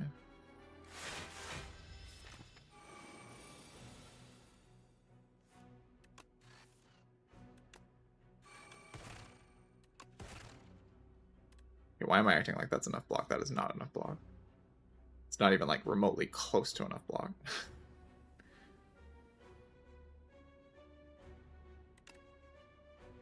Yeah, I'm dead. This was preventable, I'm fairly sure.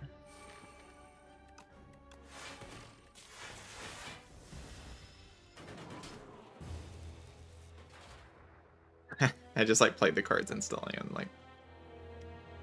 I see Feral in my hand, I have to play it, right?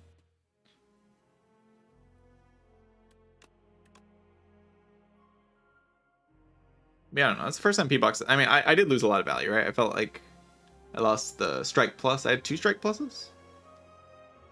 No, I had 1 Strike Plus. I lost the Strike Plus, I lost the Defend Plus that had the enchantment on it.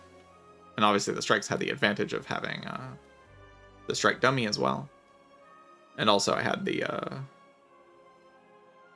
Yeah, I lost a lot of value. Would have really been able to use this fight through. Like, that would have been really good to have. I just couldn't really block in this run, like, at all. I mean, obviously I could have taken the Glacier instead of the Claw and then drawn Glacier on that turn, then maybe I'm fine, but probably not. The run's kind of derailing very quickly here. Like, it was just falling apart. I was taking like a bunch of damage every single floor. Like 15 damage, 12 damage, 16 damage, 5 damage.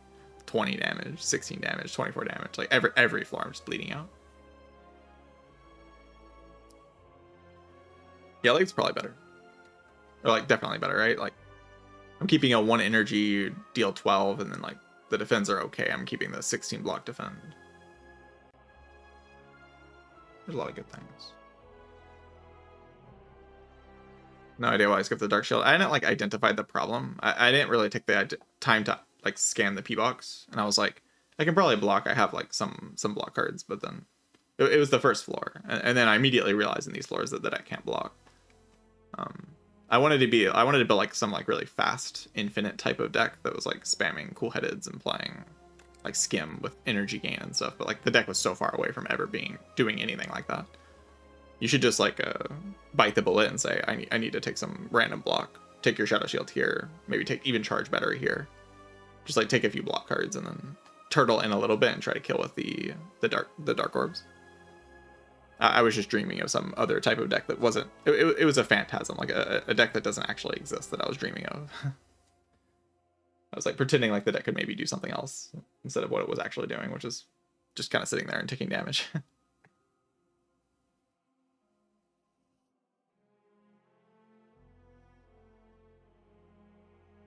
This is like a tuning thing, you know, like P-Box is something that I get attuned to at some point where I can see like different types of P-Boxes and kind of know what kind of deck to go into once I have the P-Box.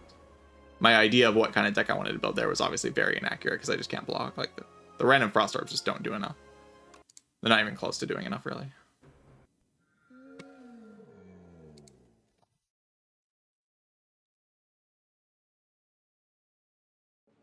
It was interesting, though. Unceasing Pog. It's time for Anger Infinite.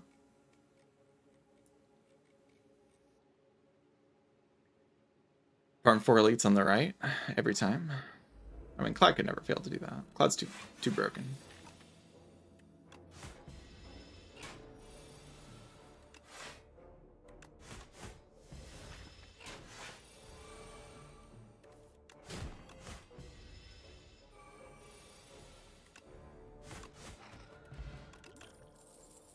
Oh. Anger Infinite. Infinite.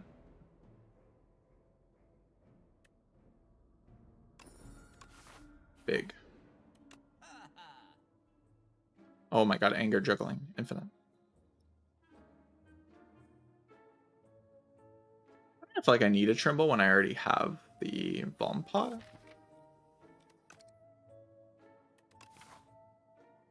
But I do need to get a little stronger so I can take on the guys.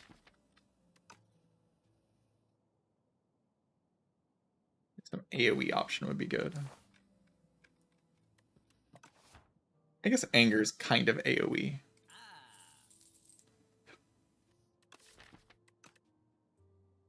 Is that true, or am I just making that up?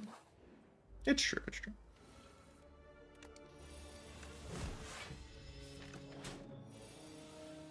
Trimble's just so powerful. Hard to turn it down.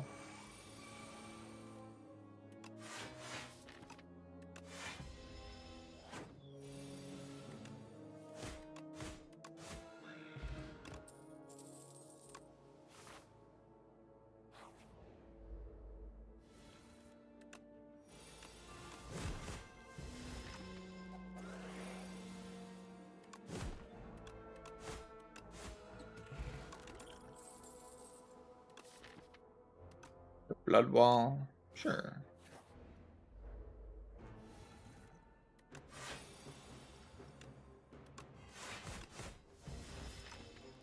Drew all my block cards that turn. That wasn't a very good play, but hopefully we're fine. I think I really want it to die next turn, right? Let's try to make sure that happens.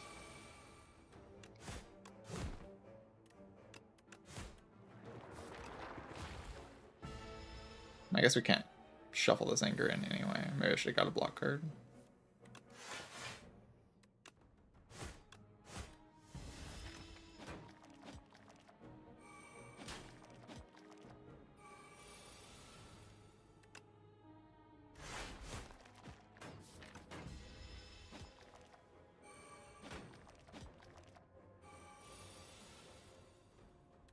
Anger is pretty life-saving in this fight.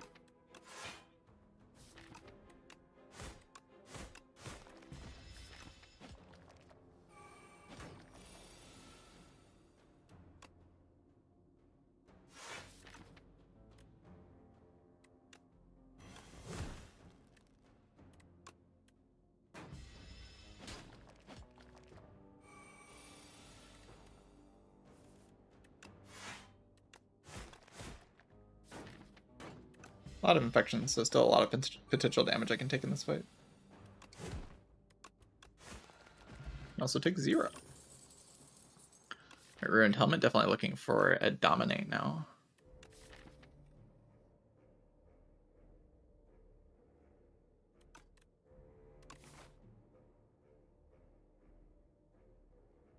Obviously, a dominate would be pretty good.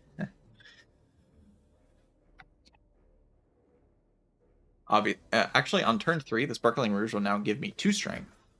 So that's kind of convenient because if I don't find anything else, at least it is enhancing the Rouge. But I still pick a Vajra, of course. Yeah. I'm not going to skip 2 strength. Just on some dream of getting like something stronger. There's no way I'd ever do that. A large capsule perfected strike is an idea. There is an idea brewing with large capsule perfected strike for sure. I kind of like it just to be able to front load these bosses or these elites, like just get through all of them. Just have some big attack.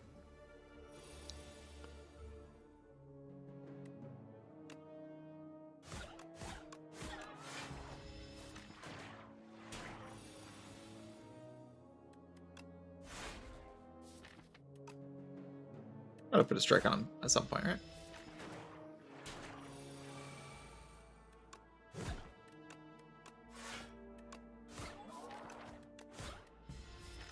And we're just playing 2 defend.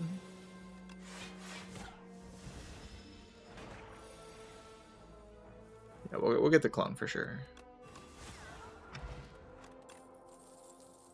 Pommel? I think I'll go 2 touch of insanity.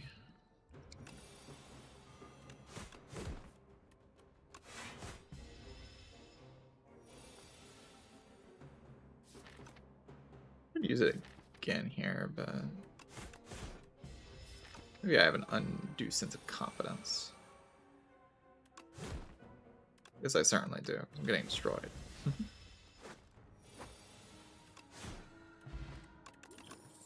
Not so bad. Spin Strike is a lot of damage. Now, let's just go all in. Aggressive build. Lots of relics, lots of damage. Everything dies, we win the run, easy.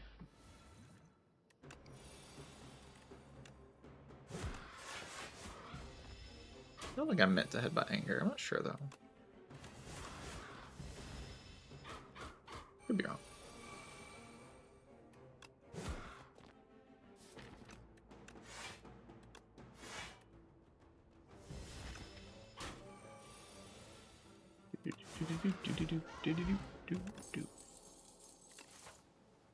I get 4 heal here. I can take a bloodletting.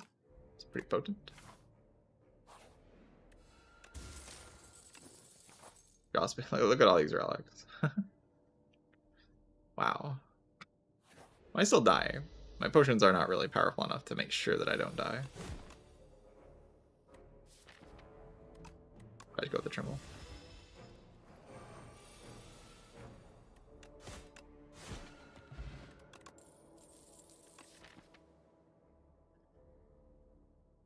And my deck is just commons. Like, we could turn this into a challenge run. Like, win with only commons. Like, I don't take this Inferno. I take, like, the Shrug instead. Because I actually only have commons right now.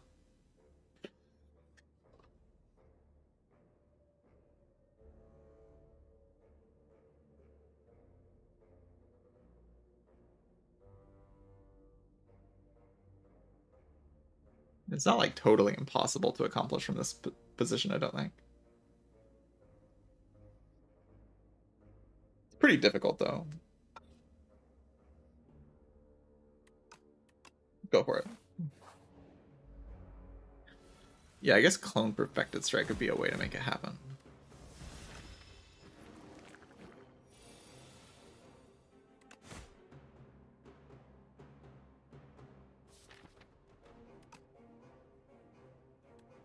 I'm definitely playing the... So you headbutt the anger. Need more angers in the next draw pile.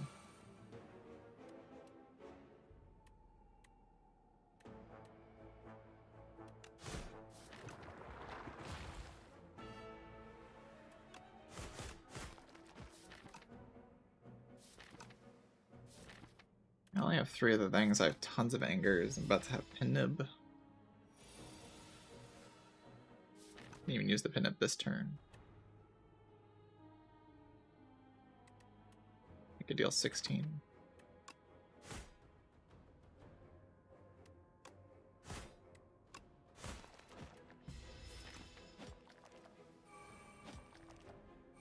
Ash Water could definitely be used this turn. If it needs to be.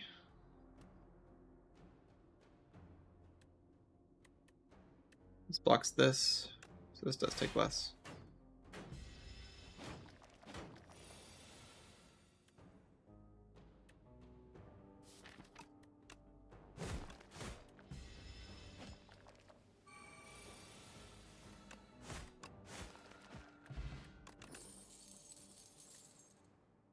Battle Trance is so good, but it's not a common. I feel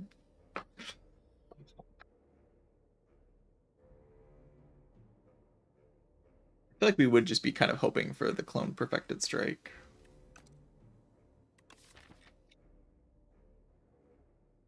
To go for this. Let's do it. Let's just believe. Might as well, right? I'm already this far. Oh, that's bad.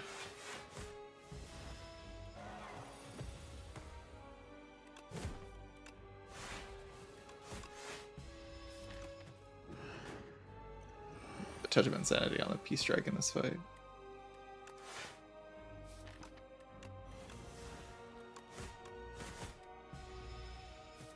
We don't even need it. Punch.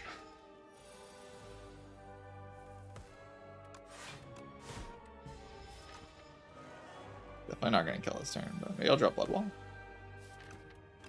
That's good enough.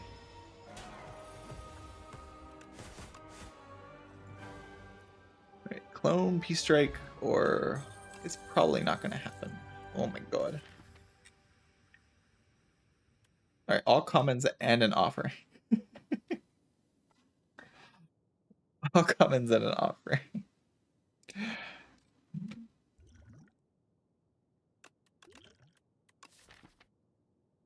It's like such an impossible card to skip.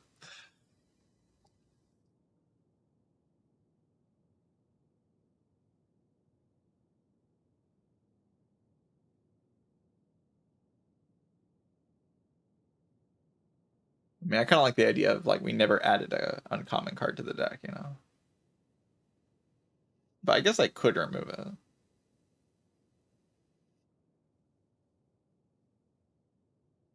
We could use it to get a little bit farther in the run and then remove it. I'm down, I'm down. Clone, oh, okay.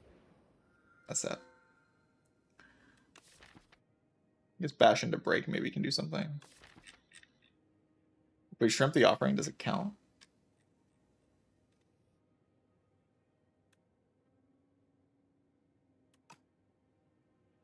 Viewed offering and we remove it at some point. Kind of incredible.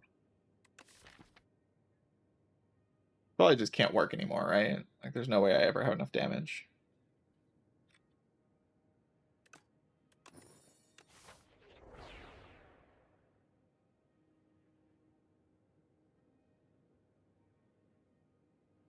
At least it doesn't seem like I could ever have enough damage. Maybe I could.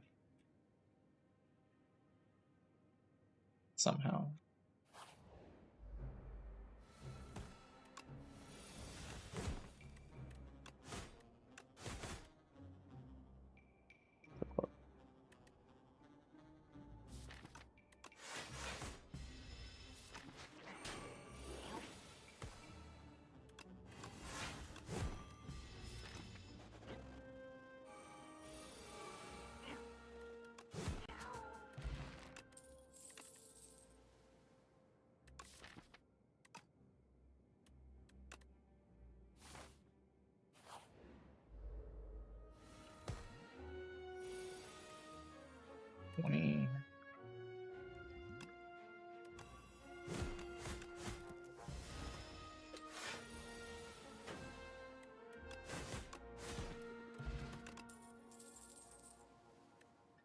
My god, that card is so good.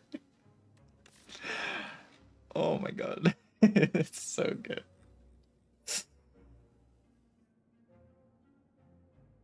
I don't know. to like get this to work, like what even has to happen?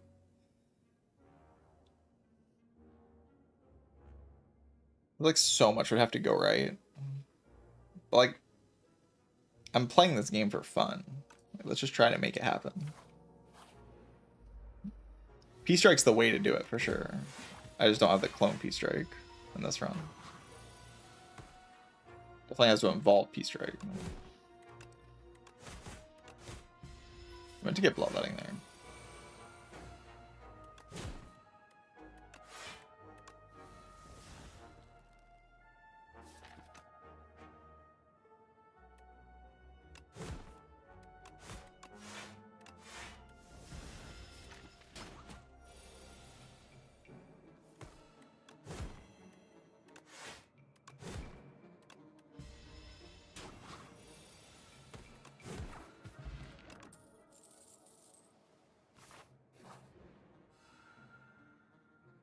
This is kind of a way to do it.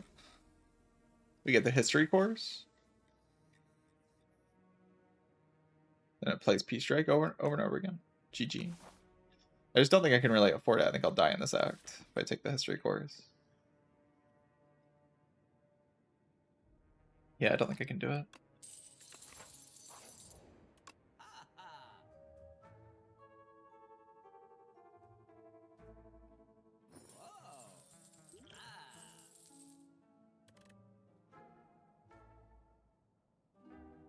Mirror strike just makes no sense. We keep our money.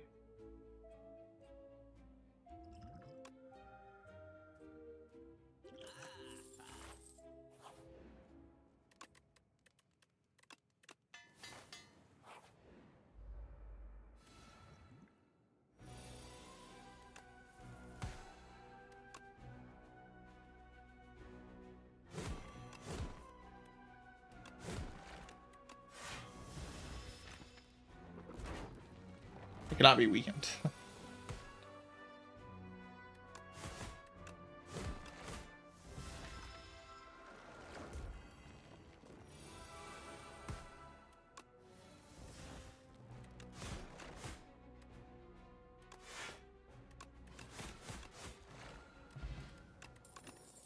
Holy cannon.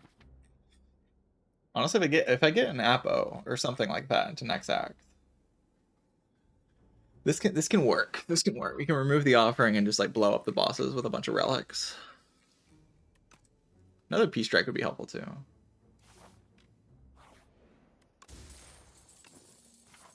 Potion Belt's very helpful. Can I actually go on this path or do I have to go here? Going there also gets me like some pommel pluses. Which is pretty good.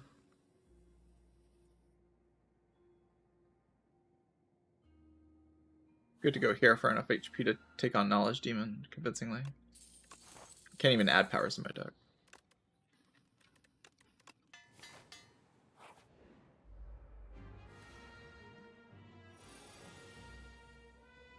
I don't have time to spend energy on armaments is the problem, chat.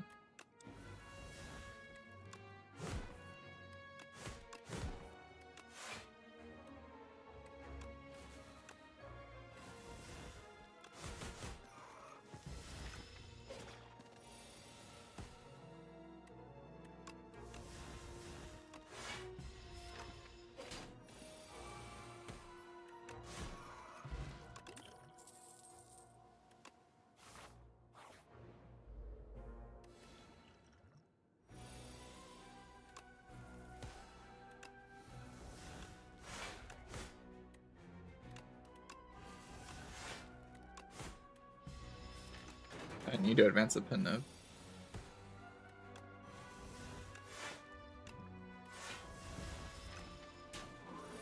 Wasn't really able to do it that turn.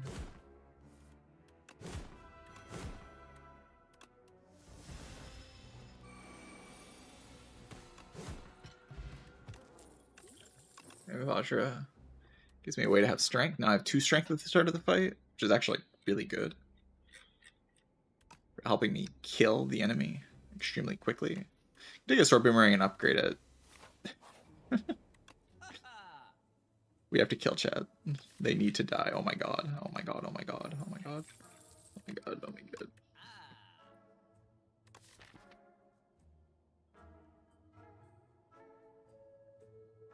Kill. Yeah, passing on dominate here is so crazy. It's so ridiculous.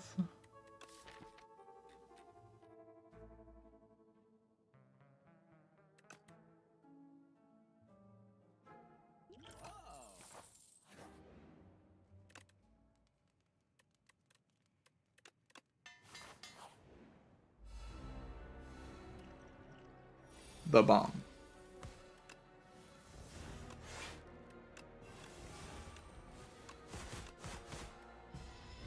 We have to kill it.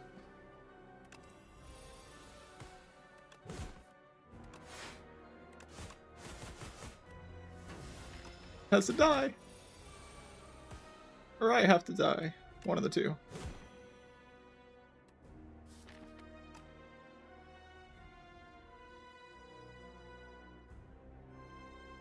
Probably me dying.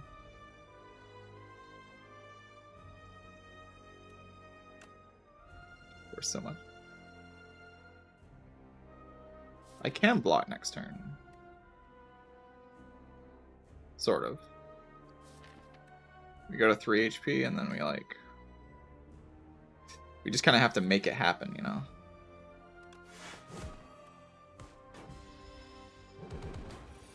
Wait, it's 2?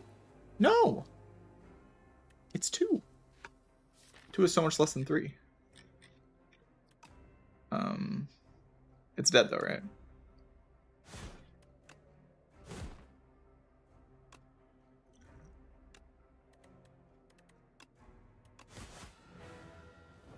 Got him. Okay, I mean, it's like, okay, what if offerings just, we just exclude offering? Like, we're allowed to have off. We're allowed to have offering. Only commons, but we're allowed to have offering.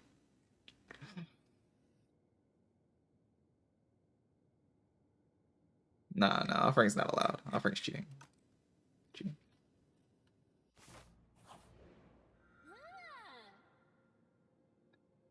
Well, there is that Apo I was talking about.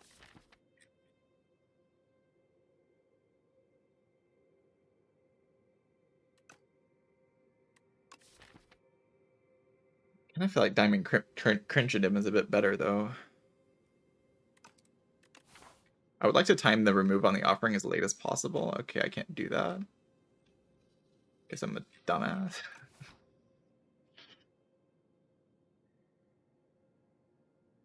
Guess I'm stupid.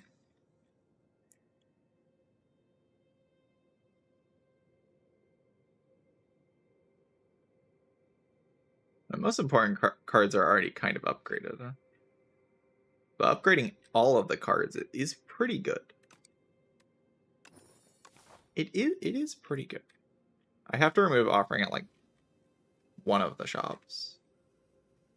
Maybe I do it like the second shop here, and then we rest, go to the we just like front load the boss down.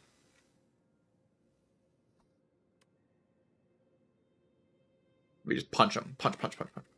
Kill. I'm here for it.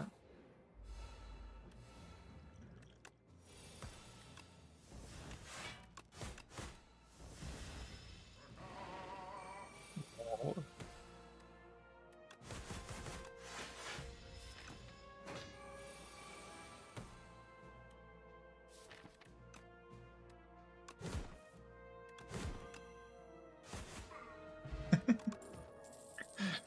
Amazing.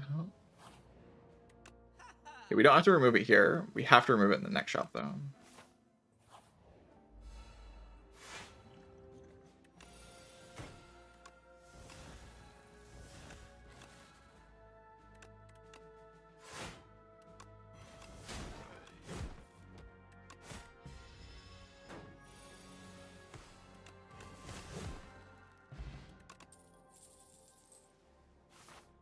Almost snap click that.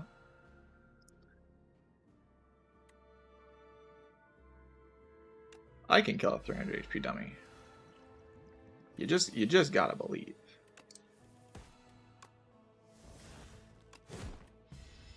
Probably can't. I mean, like draw offering.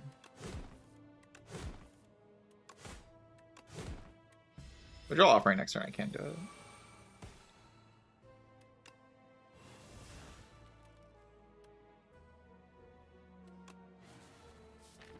I would try to draw pot for.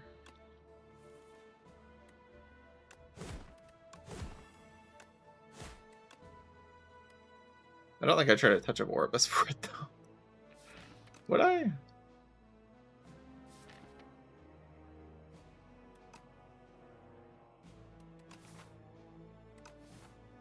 I probably shouldn't. I kind of want to though. Such a good potion. I can't do it. Just got lucky.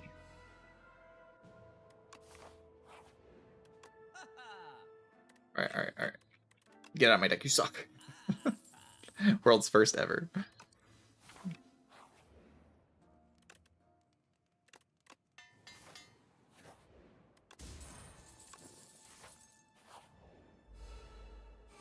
Yeah, good job. Excellent job.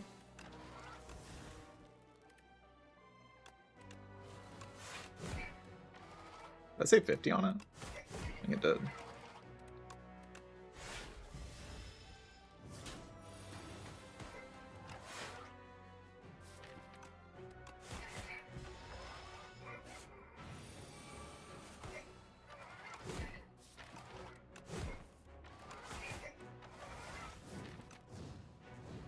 I don't think I can kill it next turn, chat. Maybe with Pinhead. I could use the Orbis potion here to kill it, but I think I want to just keep the Orbis potion and just like go rest wave.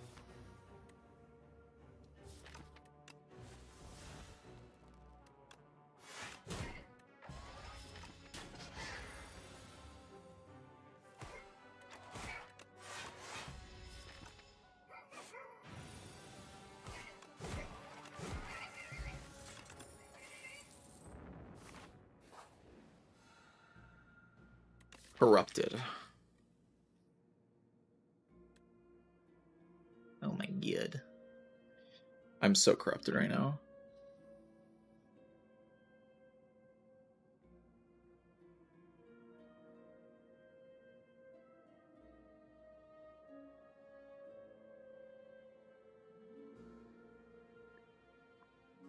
Yeah, corrupted boomer works pretty well, right?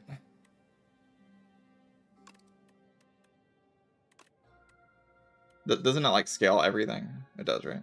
Nice.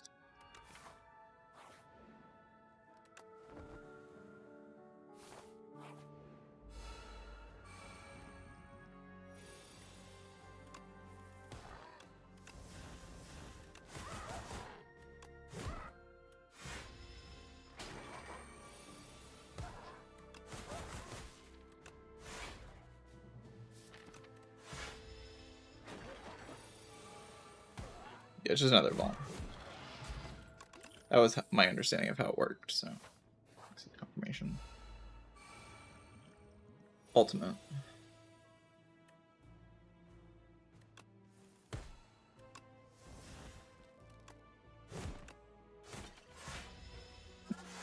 This is such a stupid run.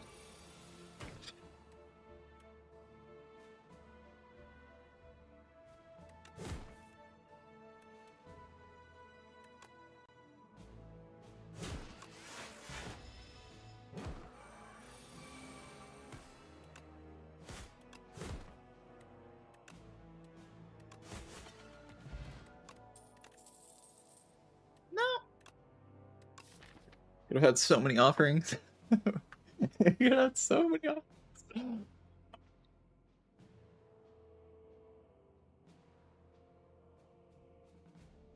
It would have been so amazing. I think I go Regen Potion. Not 100% sure.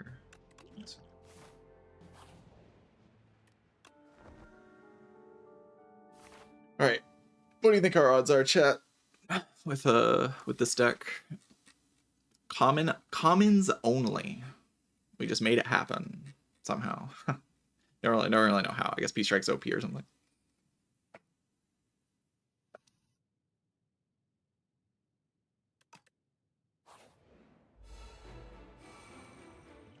Eternal.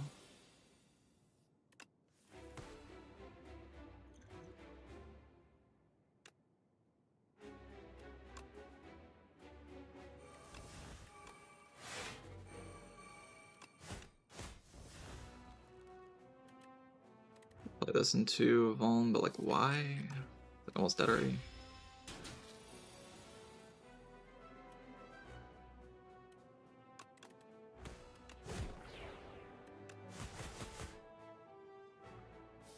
We're gonna headbutt that. Make him break into this and like it dies or something.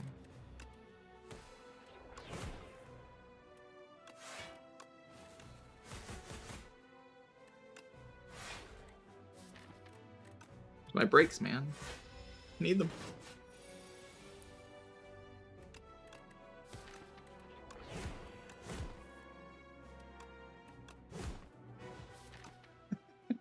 What is this garbage, man?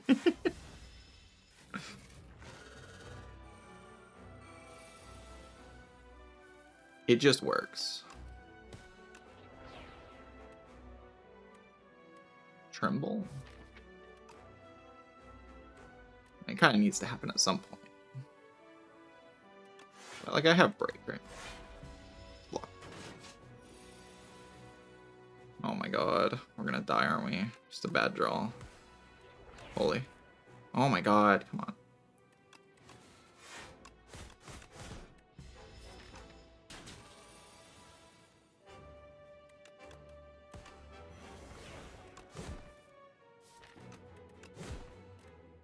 What do we headbutt here? I just lost my pin nib, by the way. The sword boomerang? It's a sword boomerang.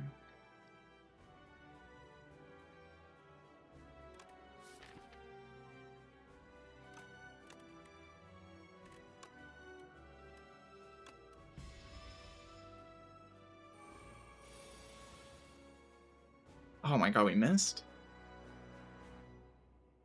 We missed the bloodletting. Or we missed the pommel strike. Technically can transform into it.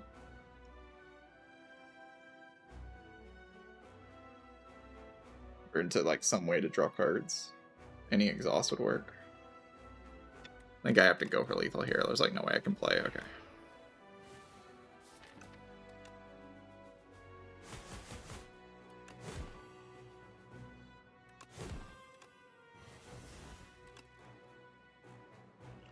I have to kill.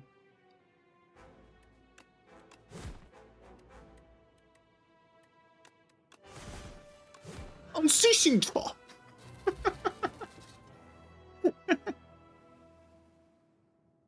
Alright, you know, I feel accomplished just getting one boss fight killed. I do not think I can kill the door here. I simply do not think it's possible. But, you know, I could be wrong. I could be wrong.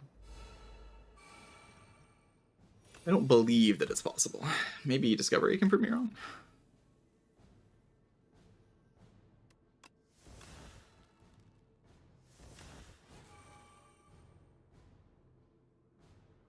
I think we do Touch of Insanity on break, headbutt the break.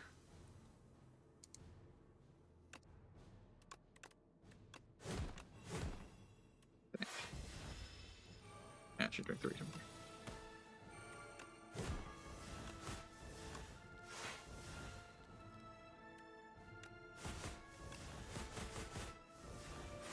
Kill it!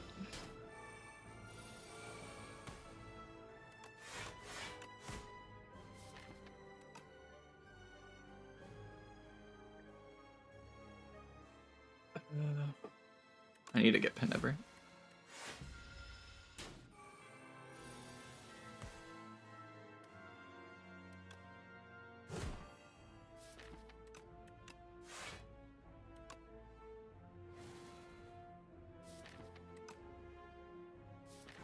I don't think I can really block next turn. I mean, I guess I have Blood Wall.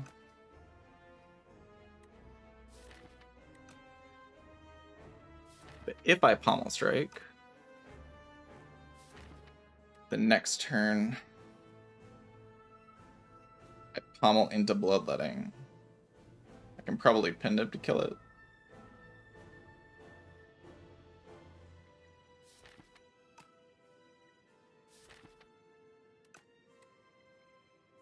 I don't know, like this kind of full blocks it, and then next turn.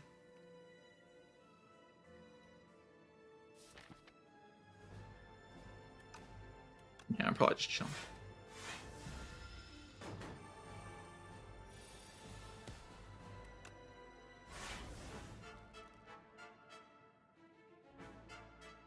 Oh, that's exactly 39. Oh, that's not really acceptable, is it? Yeah, I think I had to go for the kill last turn. Oh yeah, regen. Yeah, but regen cuts off bloodletting.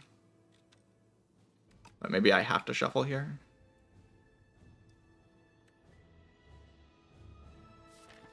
I don't know, I think next turn I just have to draw like 2 attacks and a break, right?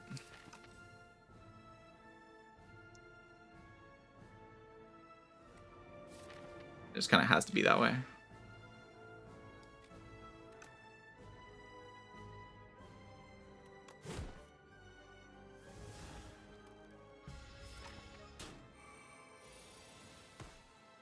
Not good enough. Very close, though. I think I could have probably played a line that won this fight.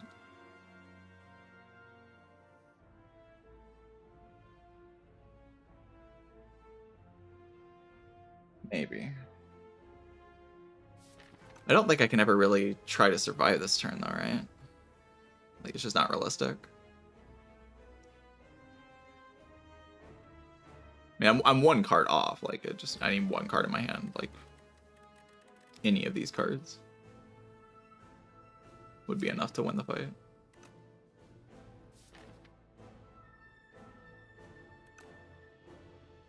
Nah, Terra Sunder is never the play. Do you know how much damage the 3 strength did? The 3 strength did so much damage. There's like no way the Terra Sunder would work. It does not deal as much damage as the 3 strength. Not in a million years.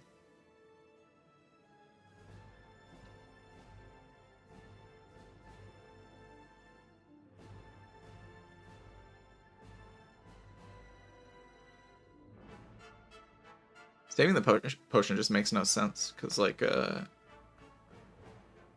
you don't get the breakdown immediately, and you don't start building the pin nib again. Like, I need the break down instantly for me to ever have enough damage. Regen first turn doesn't do anything.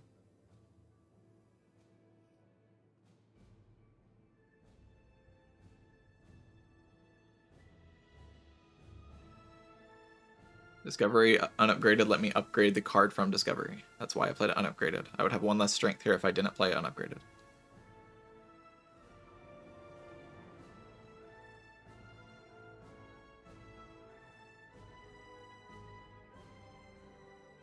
Can't think of anything off the top of my head. I think I just needed to take 1 less Tremble. I took this Tremble for some reason, even after having the break. I think that's, like, what got me in the end. I mean, obviously, I could have also just taken any of the... I mean, like... This run's very strong. There's like a million different things you can do to win the run, obviously. We're not talking about that.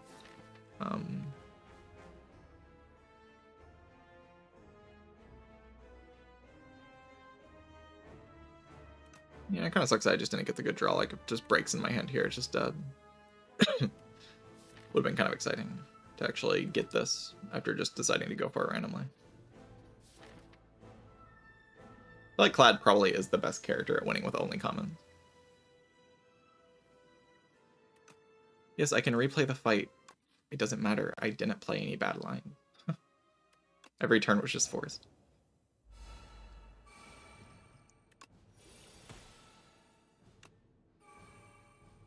I'm not playing the fight without Exhaust Discovery because that's stupid. I'm not going to do something stupid.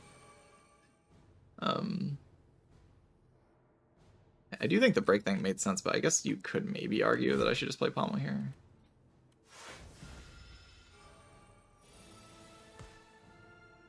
Probably not, though. It probably just doesn't make any sense.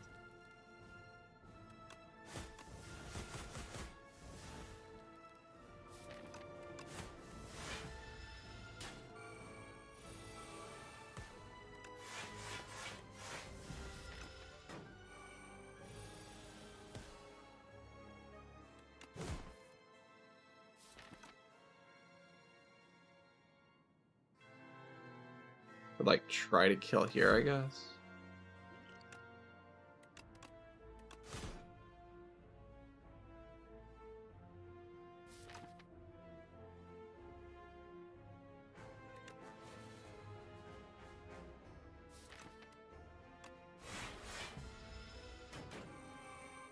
I'm still just so far away from killing though. I just die this turn most of the time.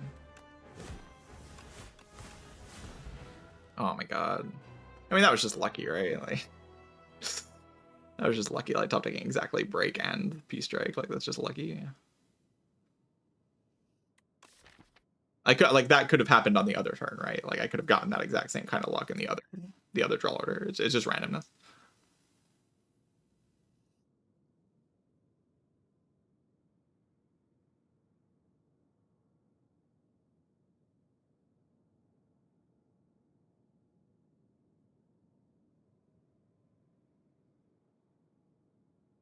I could see maybe the break line not making sense though. I mean, I know I have to be really aggressive, but I mean, top taking exactly the P-strike's just lucky. But you can see that it is very possible. I might still post this to YouTube, just to like, it's a fun run overall, even if it's a loss.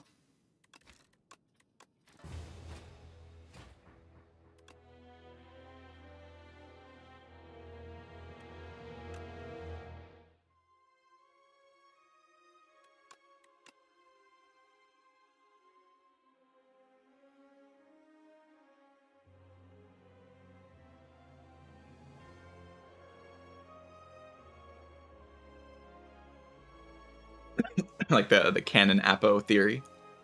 Like when I got the cannon, I was like, oh, I can get Apo and then we can like kill everything really fast. And it almost worked. I mean, it did work. It's just like, I had to get a little bit luckier. And maybe the line wasn't perfect. I don't know. It took like some thinking about it to really convince me one way or the other.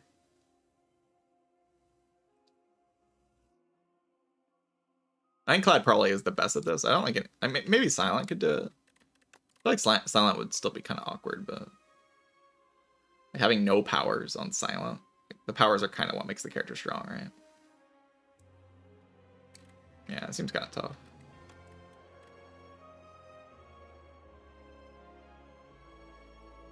You have to get like very good relics, yeah. Doesn't really seem realistic on Necrobinder. It definitely seems most realistic on Clad for sure. Clad just has the most tools in the common pool. Like, you actually have really good energy gen, you have really good draw with Pommel Strike, you have very good block with Blood Wall and Shrug. You have like some big damage options like P-Strike. You have a lot of Vuln, like you have a lot of really good solid options in your common pool on Cloud to deal with the whole game. And you're probably the best at like getting a bunch of relics in early game to help you actually make it happen.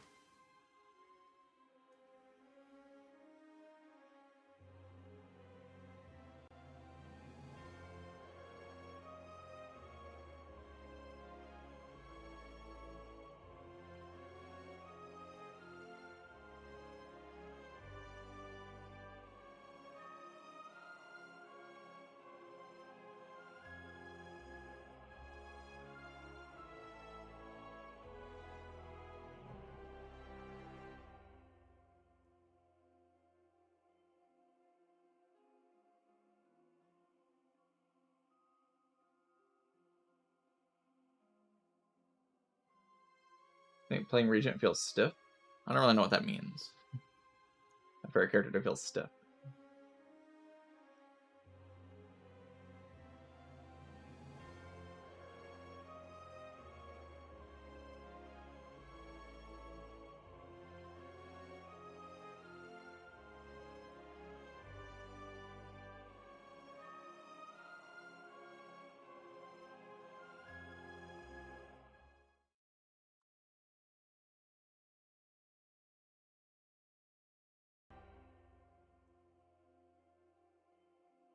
Like chunky?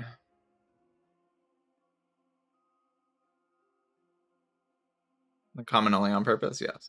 I attempted to win with only commons. I very nearly did win with only commons.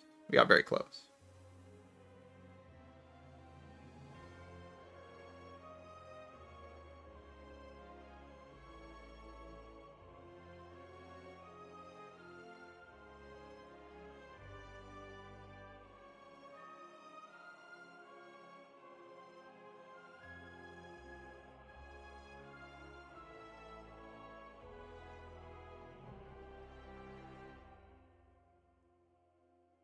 Just one good draw away from winning. Maybe a better line too. I did shuffle out the P-Strike. I kind of underestimated P-Strike's damage a little bit. I did kind of build the deck around P-Strike. Like I added 2 pommel strikes and twin strike. I had the 6 strikes at the base, so it was dealing a lot. Alright, I might do a colorless card tier list when I come back. I'm gonna take a break first though, and then later on we're gonna record the podcast. So I probably have to end stream pretty soon so we can do that. But I'll make the colorless card tier list first. I've been wanting to do that. Anyway, BRB. I'm gonna go get some water first.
Alright, hello again. Colorless card tier list. This one will be easier to make than the character tier list for sure. But there are still important things to know about colorless cards.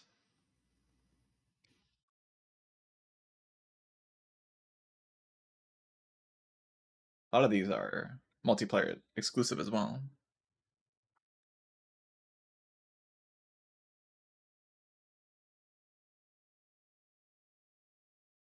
We don't have to do any of the multiplayer exclusive cards.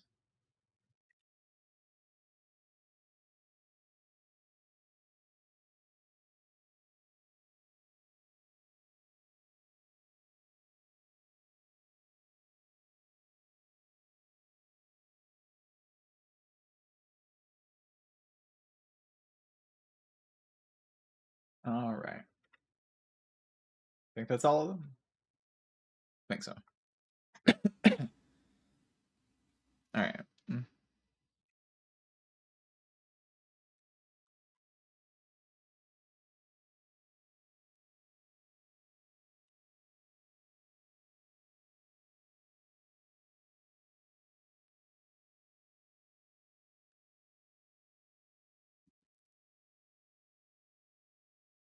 Seems fair enough, right?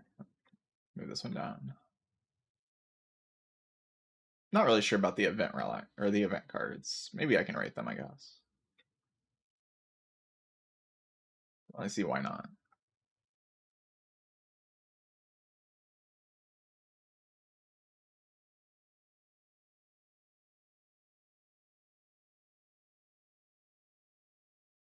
A lot of multiplayer cards. How good is Fasten? You'll see, you'll see. All right, hello YouTube.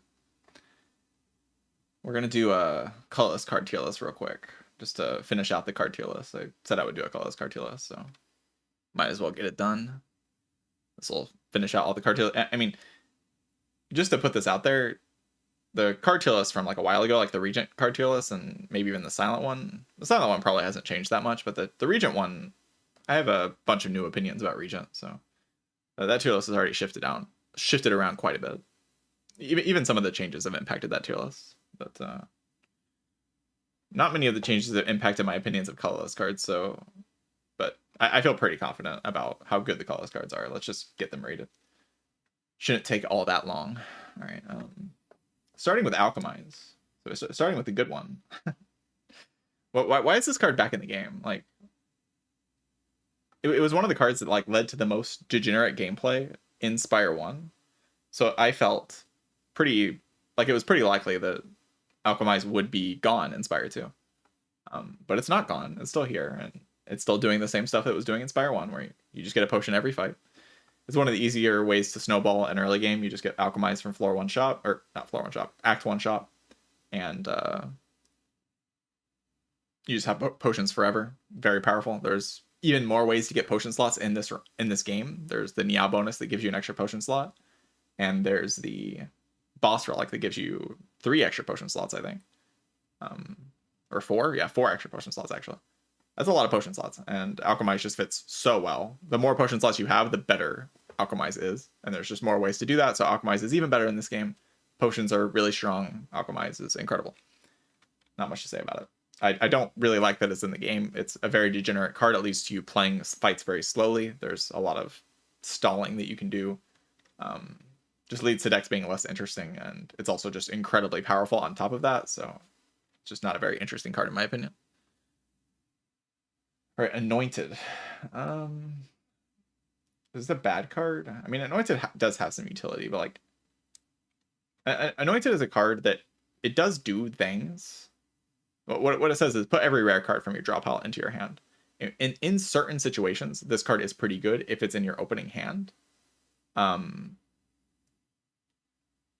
So it's mostly a toolbox card. It mostly exists to be pulled from toolbox so you can get your offerings out of your deck. But in terms of like actually adding Anointed to your deck by buying it at a shop or adding it at one of the colorless things that you can get in the game, there's just really no situation where it's all that special. It can be okay, but really only in your opening hand, so toolbox is just the only situation where I found any use for this. All right, Automation. When we first saw this card, every 10 cards you draw gain energy. We immediately thought it would be played and used in some Silent Infinites. It actually ends up getting used in more Necrobinder Infinites than Silent Infinites. And it's also just kind of a generically good energy power. Like, it just gives you an energy every turn or an energy every 2 turns, often. I could even see it being in great, but I'll put it in good for now. It's just mostly utilized to get an energy every turn, and sometimes it's utilized in like soul decks with Capture Spirit to get mini energy over like 1 turn. So like that's the kind of 2 use cases for it, and it is just kind of generically strong in that way. Like, it does give you an energy every turn, especially upgraded. Like, it costs 0. It's very powerful. So really solid card there. I might put it in great. We'll see what ends up filling out the good tier before I decide to put it in great. All right, Beatdown, I think I'll put in mid. It's another card that's very hard to add to your deck, and it's mostly used from card generation, but when you get it from card generation, say on Regent or from Toolbox in some specific situations or whatever, like with Hot Cocoa or something, it can play pretty well. Like, it's a very powerful effect. Playing 3 attacks from your discard pile can be manipulated in a lot of ways to trigger some very powerful things. But 3 energy is just a very heavy price to pay for an effect like this, and actually adding it to your deck is just going to be very rare. It's going to be more common than something like Anointed, I think, but just because Anointed is probably overall more useful in the game just because from Toolbox it's quite good, but in terms of like, we're rating these cards based on adding them to your deck, and I would say Beatdown probably has more situations where you might want to add it to your deck than something like Anointed. Bolus, I'll put in top of mid, I think. I think it'll be near the top of mid. Deal 3 damage at the start of your next turn. You add this card to your hand. It's mostly used for synergies where you can bounce the card, or you can add damage to the card over time, say Momentum Bolus, or you can have strength, just a lot of strength, and it's just like a good damage card. But that is fairly specific, and it's a rare, so you're going to be spending quite a lot of money to get this effect, so it really has to be doing a lot to be worth it. And it can be in some situations. There are definitely spots where Bolus is worth it. Yeah, if you see the Momentum Relic, the Punch Dagger, and the Bolus in the same shop, just buy both of them. It's very powerful. But that's like kind of a very specific situation, so I don't think I can rate it above mid. Bird Swoop is an event. Well, we will be rating the event cards as well. I don't see why not. So I'll be taking the events into consideration when I rate these cards. 0 energy, deal 14, upgrade to 18 damage. I do think I'd put this in mid. It is decent, like it's powerful. Like the damage card itself is powerful. And the main situation, of course, is that you're in Act 1. You come across the event and you need damage in your deck. This is pretty good damage. Like, you don't have anything else to do with the fire. Or like, you're desperate for damage and you're going to use the fire to get more damage. Well, might as well use the fire to get a lot more damage. Like, from the Bird Swoop. Like, say you're going to the fire to upgrade some generic damage card. Like a Pommel Strike or something. But like, you really need damage for the next elite. Like, this card does a lot of damage. So you will take it if you're desperate for damage. But if you already kind of got damage situated, which is something you try to do as fast as possible, Bird Swoop just immediately becomes way worse than the other option, which gives you max HP. It gives you like a strawberry worth of max HP. Like, it's really solid. So usually you're just going to eat the egg, but in the situation where it does play, it's a pretty good card. All right, Calamity. It's either top of good or in great already. I think great's going to be preserved for like the very, very good things. Calamity is really solid. Whenever you play an attack, add a random attack to your hand. The text is really funny because obviously this means that you can chain attacks with it, right? You play an attack, you get a 0-cost attack, and then you play another attack, and that generates more attacks. Very good on Regent because of card generation synergies like Pillars of Creation. Making this block every time you play an attack is very powerful. But even on characters like Defect and Ironclad, this thing can randomly play and do a bunch of damage. Especially if it comes upgraded or you have a free upgrade for it. It's just a ton of scaling. Especially if you have extra energy like Bloodletting or whatever types of energy you might have. It's a very powerful power. It's just 3 energy. It's a rare card, so you have to spend a lot of money to get it. Mostly going to be utilized from Regent's card generation, or if you see it on Regent and you already have Pillars of Creation, because with Pillars of Creation, this thing's very powerful. But the effect itself is also just quite strong. Like, it's not, don't underestimate how strong the effect itself is. It's pretty good. All right, Catastrophe. I'm gonna put it low down in mid. Play 2 random cards from your draw pile. This is a pretty funny clone target that exists in the game. If you have clone Catastrophe and a bunch of catastrophes, every catastrophe will just play your entire deck. That's just how that will work, which is really funny. I've only seen it once, but it is fun when it happens. Outside of that, and basically that situation will only arise because this card is okay to take from Niao. If you click the colorless card option from Niao and you see Catastrophe, you can click it. And it's not like the worst thing of all time. It's pretty inoffensive, but it's not good. It's just, it's the definition of mediocre. There's many better colorless cards than this thing, for sure. All right, Dark Shackles. Enemy loses 9 strength. Spire 1 classic broken card. 0 energy. Very powerful block option. Often worth purchasing in this game because colorless cards are cheaper in this game. So it's just really easy to justify buying a F11. Sure.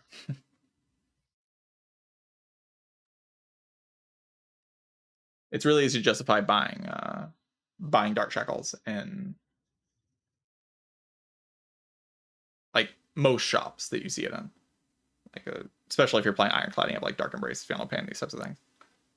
Just a very dense, powerful card. There's tons of multi-hits in this game, like even more multi-hits than there was in Spire 1. Basically, every enemy has the pattern of I do a big hit, I do a multi-hit, and then I do a buff. They're all basically the heart from Spire 1.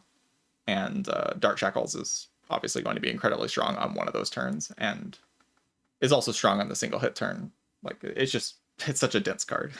It will always be strong. All right, Discovery. I'll put that top of great. Card generation effects in this game are just very, very, very good. I could see it even being in Broken. I don't know.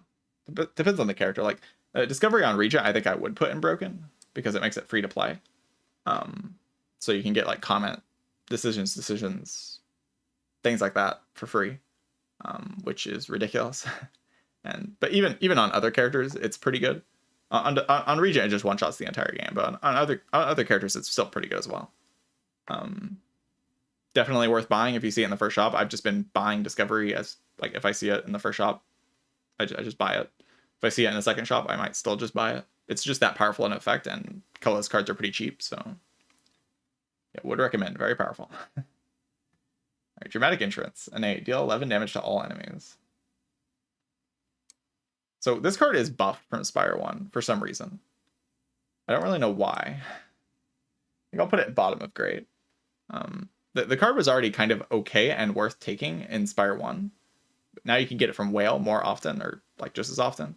And also colorless cards are cheaper, so you can buy it from the first shop more often, and you just have this incredibly strong front-loaded damage option. It's not as necessary as it was in Spire 1 because there's no Slavers. There's no Gremlin Leader to really push your, or Reptomancer to really push your AoE. But there's still Decimillipede, and there's still the... You can float this card in the Frog Parasite fight if you want to as well. It's just a very powerful damage number. The 11 AoE for 0 is just insane. that is an insane amount of damage. So it will play for most of the run. It's just you don't actually really need front load damage all that much in this game compared to front load block, because there's a lot of enemies that block front load damage for being able to one-shot them. And that makes your Dramatic Entrance a little worse. Maybe that's why they buffed it. But I'd still say it's probably great. The number's just too big. The number's just way too big. All right, Enlightenment. Reduce the cost of all cards in your hand to 1 this turn. I think it upgrades to not exhaust or this combat or something. I think it's still this combat, like from Spire 1, but this card now exhausts. And the fact that this card exhausts does actually make it quite a bit stronger than Spire 1 Enlightenment. It gets its job done and then gets out of the deck. However, it's still bad. It's mostly bad because of the context of how you get it, which is that you have to take it from the Spider event instead of taking a remove for 125 or 250 gold. And like, that's just kind of expensive. Like, you have to take 2 of them as well. Like, if you only took 1 of them, this card would be pretty good. It's similar to Madnesses in Spire 1, where like the card is actually kind of decent, but you need to, like, the fact that you have to take 2 is just really awkward. It can play, obviously, if you have a lot of high cost cards and a lot of draw, then this thing can't play. If you end up getting a Fiddle, this thing will be pretty solid, probably, like on Regent stuff. Make the sword cost 1. There's places where it can work out, but overall, definitely not worth taking most of the time. And pretty rare, so you can't like prepare for it. You can't say, oh, what if I get the Enlightenment event? Because the event just doesn't show up all that often. All right, Entropy. I'll put it top of good. I could see it being great, but it's a very powerful effect, and it's very good on Regent specifically. Putting this in play and then getting extra procs at Pillars of Creation and just getting random star generating cards and star payoffs on Regent is just very powerful. Like replacing base cards with those types of effects is just very good. But on the other hand, it is a rare power, so you have to buy it in a shop. I've tried buying it in a shop blind, and it didn't really work all that well on Ironclad, so... I think it's... I mean, obviously, the Transform 1 card effect is very powerful. Like, it does kind of scale you in fights in a way. and it will do a lot. But it's not strong enough, I don't think, to be great. It's just barely not strong enough. It'll probably be the gatekeeper for good.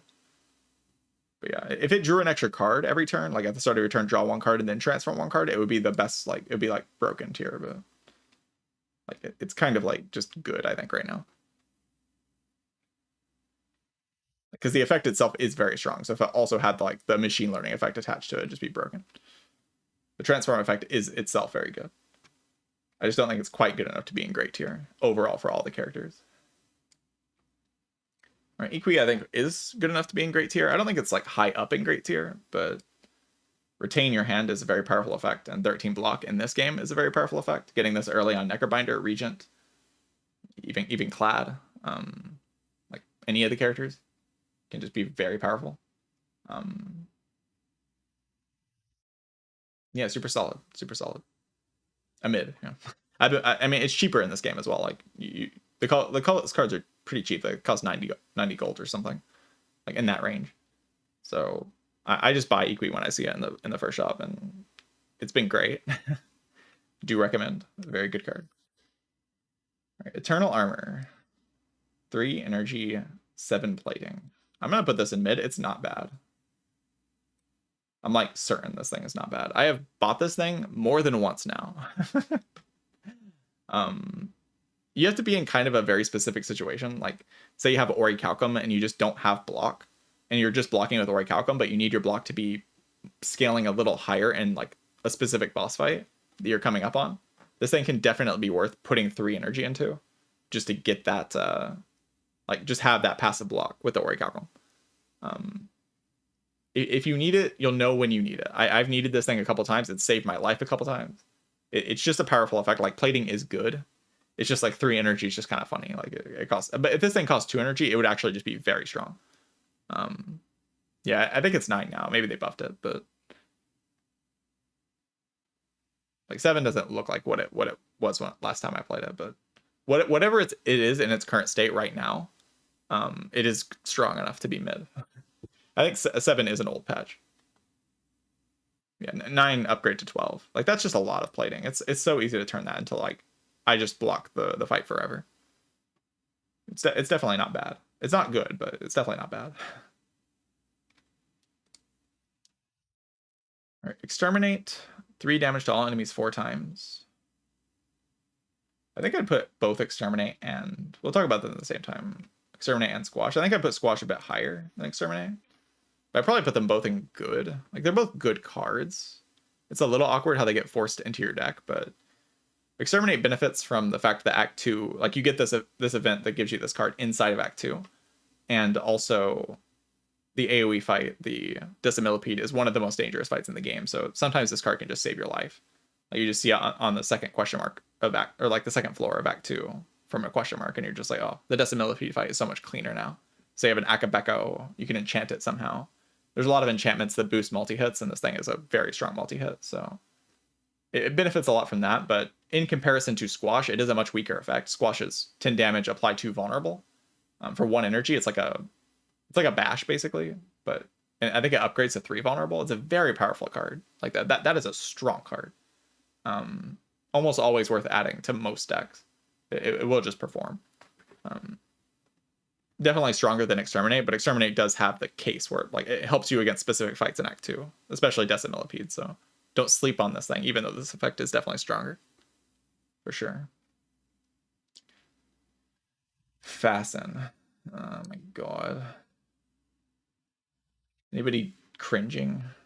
Gain an additional 5 block from defend cards. I just don't like... I don't understand the design philosophy that even leads to cards like this getting designed. Like, yes, it's great for people to walk into the first shop, see a power that says all of your defense are echo formed now.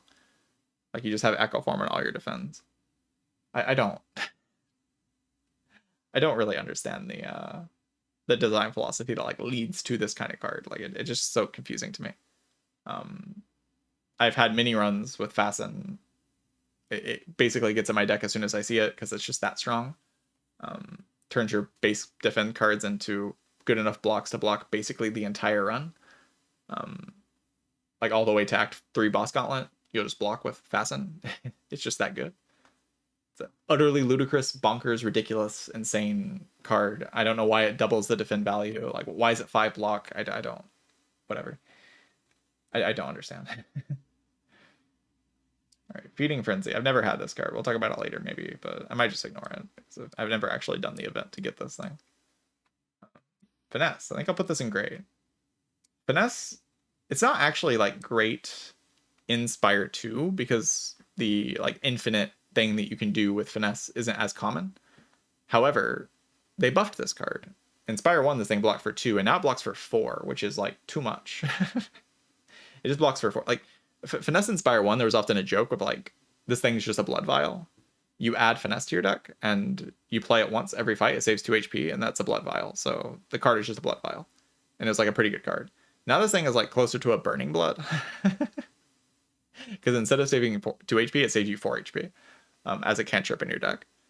So, yeah, this thing is, like, worth taking in Act 1, even if you see it. Like, you notice I'm saying this about basically all of these cards, is that they're worth taking in Act 1 if you see them in the first shop.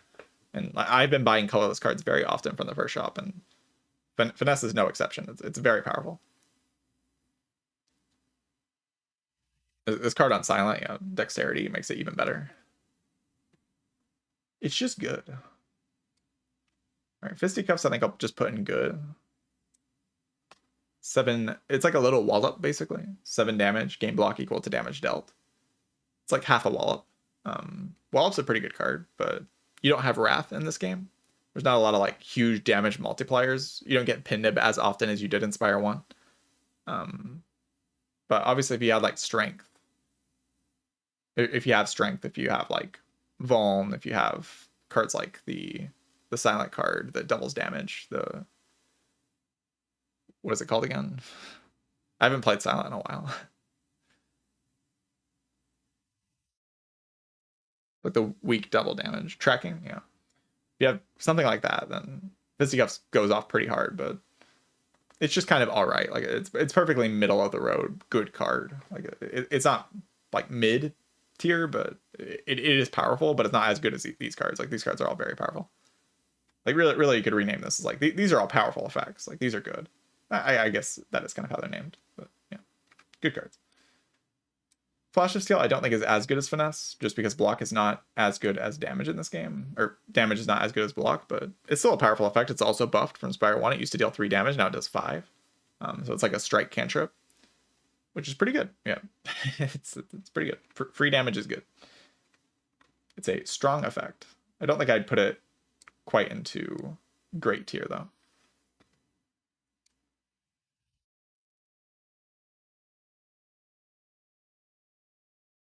Gold Axe is terrible.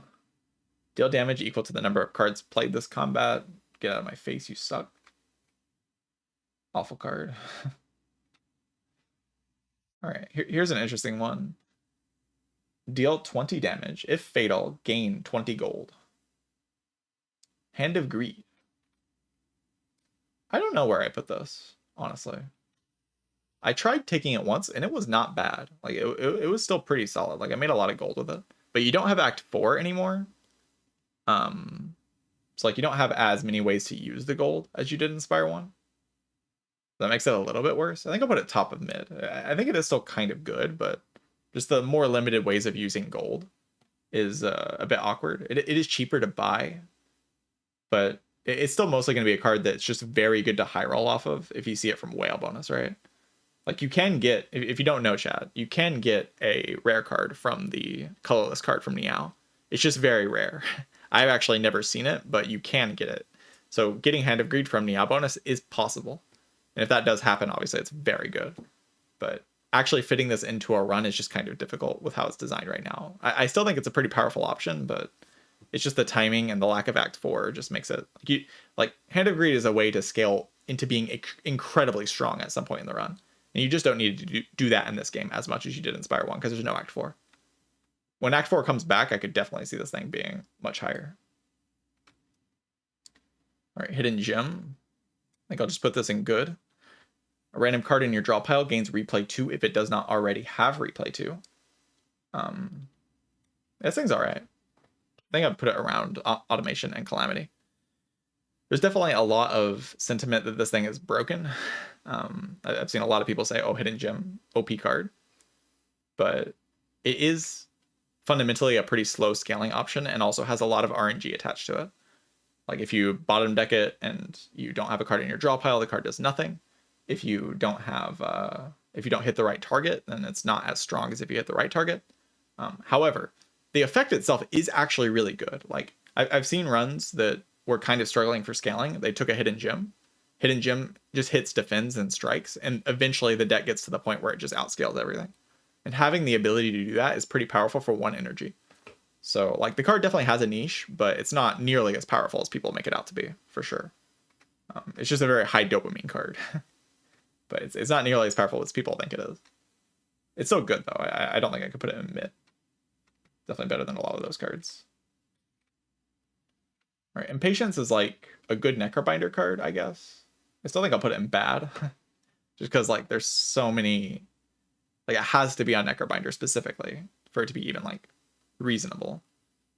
And it's also just really bad from Regent card generation, because oftentimes you have the sword in your hand and you generate Impatience and you can't play it because you have the sword in your hand. It's really annoying. So I'm just going to put this thing in bottom tier as a spite, like at a spite, like just garbage. You keep generating this and it's just like you can't play it because the sword's in your hand.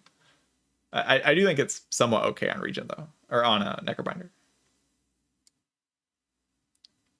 All right, Jack. Add 1 colorless card to your hand. Upgrade to 2 colorless cards to your hand and exhaust. I actually think Jack's kind of alright in this game. It's like a little bundle of joy. I've had like a Jack plus a couple times randomly in runs, and it's played very nicely. There's a lot of very powerful colorless cards in the game, and Jack just makes all of them. Like you probably notice, like most of the cards in the colorless tier list are above good, right? So definitely, and that will continue being the case for the whole tier list. So definitely a strong effect. I think I'll put it somewhere around here. It's just still a little too random for it to be much higher than this, I think. But it is a strong effect. All right, Jackpot. 25 damage, add 3 random 0-cost cards to your hand. Upgrades to add random colorless 0-cost cards to your hand. Absolutely amazing card. I think I'll put it up here, like above Equilibrium, I think. Like, I think if there's a rare card I buy in Act 1, like besides Alchemize, Jackpot's probably the #1 most bought. This thing is really powerful. Like, especially upgraded. Like, upgraded, this thing is so strong. On Clad, it'll often make things like Bloodletting, Offering, Rage, Anger, just the amount of good 0-cost hits on all of the characters, besides maybe Silent. It's even good on Silent. But it can be a little bit more awkward on like Silent and Regent, I guess. But it's really, really good on Necrobinder, very good on Ironclad, and very good on Defect. Like, just incredibly strong, and definitely worth buying from the first shop. And it's definitely still good on the other characters as well. Really powerful option. Don't think it's broken. I don't think it's as strong as Facet and Alchemize. I think all these cards are very strong, but I do not think it's as strong as Facet and Alchemize. Yeah, on Necrobinder, this thing is disgusting. Like, it's so strong. You just get like there's not even that many 0-cost cards to get, so you get like very consistently the same things. So you get Neurosurge, you get the block card that duplicates itself, you get the Undeath, you get the Oblivion into like Sleight of Flesh combos. There's so many strong things that can happen. Yeah, Jackpot's great. Very, very strong card. All right, Master of Strategy is very good. Put it like here. Draw 3 cards, exhaust. One of the most simple cards in the game, and it is very, very strong. I've been valuing card draw more and more in this game, and Master of Strategy is cheaper than it was in Spire 1, so I have been buying it very often. Very solid, very strong card. Don't see any reason why it wouldn't be in great. It's just really good. Very simple card, but very good. All right, Mayhem, I think I'll put in mid. I think maybe pre-patch, like before they changed Mayhem, I would have put it in good. Like I was actually thinking Mayhem was pretty solid. If you don't know, before one of the patches, Mayhem played the top card of your draw pile, and then you drew your hand. Now you draw your hand, and then like it works like in Spire 1 now, where it plays the top card after you draw your hand, which makes it so much worse because you can't like headbutt to prepare a Mayhem effect. You can't play Cosmic Indifference to prepare a Mayhem effect, or like Glimmer or anything like this, which makes it so much weaker. Like there's so many less places where you can use it. You can't like prepare it as well. It's back to being Spire 1 Mayhem. It's still an okay effect. It still can be useful sometimes. It gives you an extra card play every turn. It is strong, but justifying spending 2 energy on it and like buying this card, adding it to your deck is just like a lot harder to do when you can't manipulate it as easily.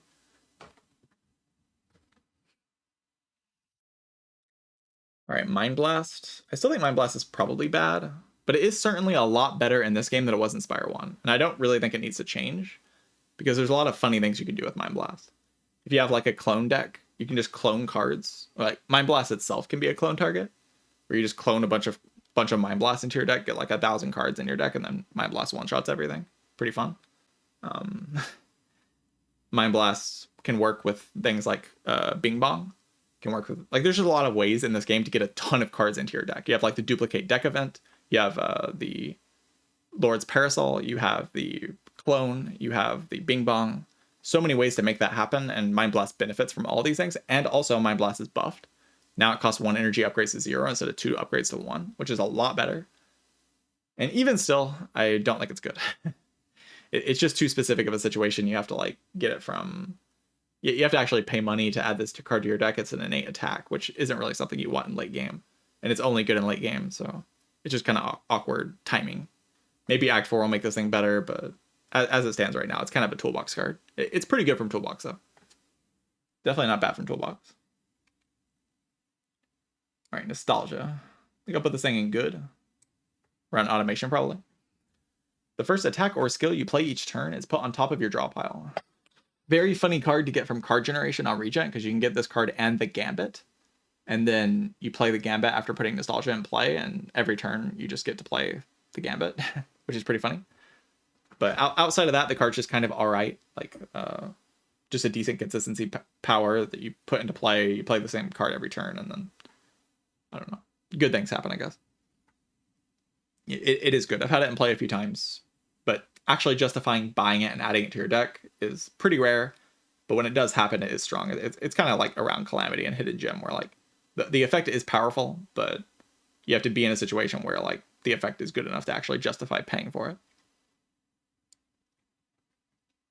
All right, Omni Slice, I think I'll put in good.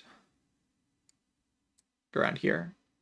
Deal 8 damage. Damage all enemies equal to damage dealt. It's a very strong AoE option. Very worth buying in Act 1. I do recommend it highly. And yeah, it's just a generic damage option that's pretty cheap to buy in shops. It's another card I would recommend just buying in shops. Maybe I'll put it better than Flash of Steel. Just a really solid card. All right, Panache. There are a lot of ways to use Panache. It's kind of hard to rate this because it's just so different between characters. Like, this thing's pretty worthless on Cloud a lot of the time. It can do a lot of things on Necrobinder with Souls. It can be obviously very good on Silent with Shivs. And it can be very good on, like, Regents sometimes, I guess. Pretty rare, though. So it's just a little too specific. I think I'll put it in mid. But if you can play 5 cards every turn, it is powerful. It's just like you have to be able to do that. And only certain characters really have the synergies to be able to do that. All right, Panic Button. Panic Button's like the definition of a power crept card. Like, it's still all right, but like, I don't know. There's just so many more powerful things you can do in this game than play Panic Button.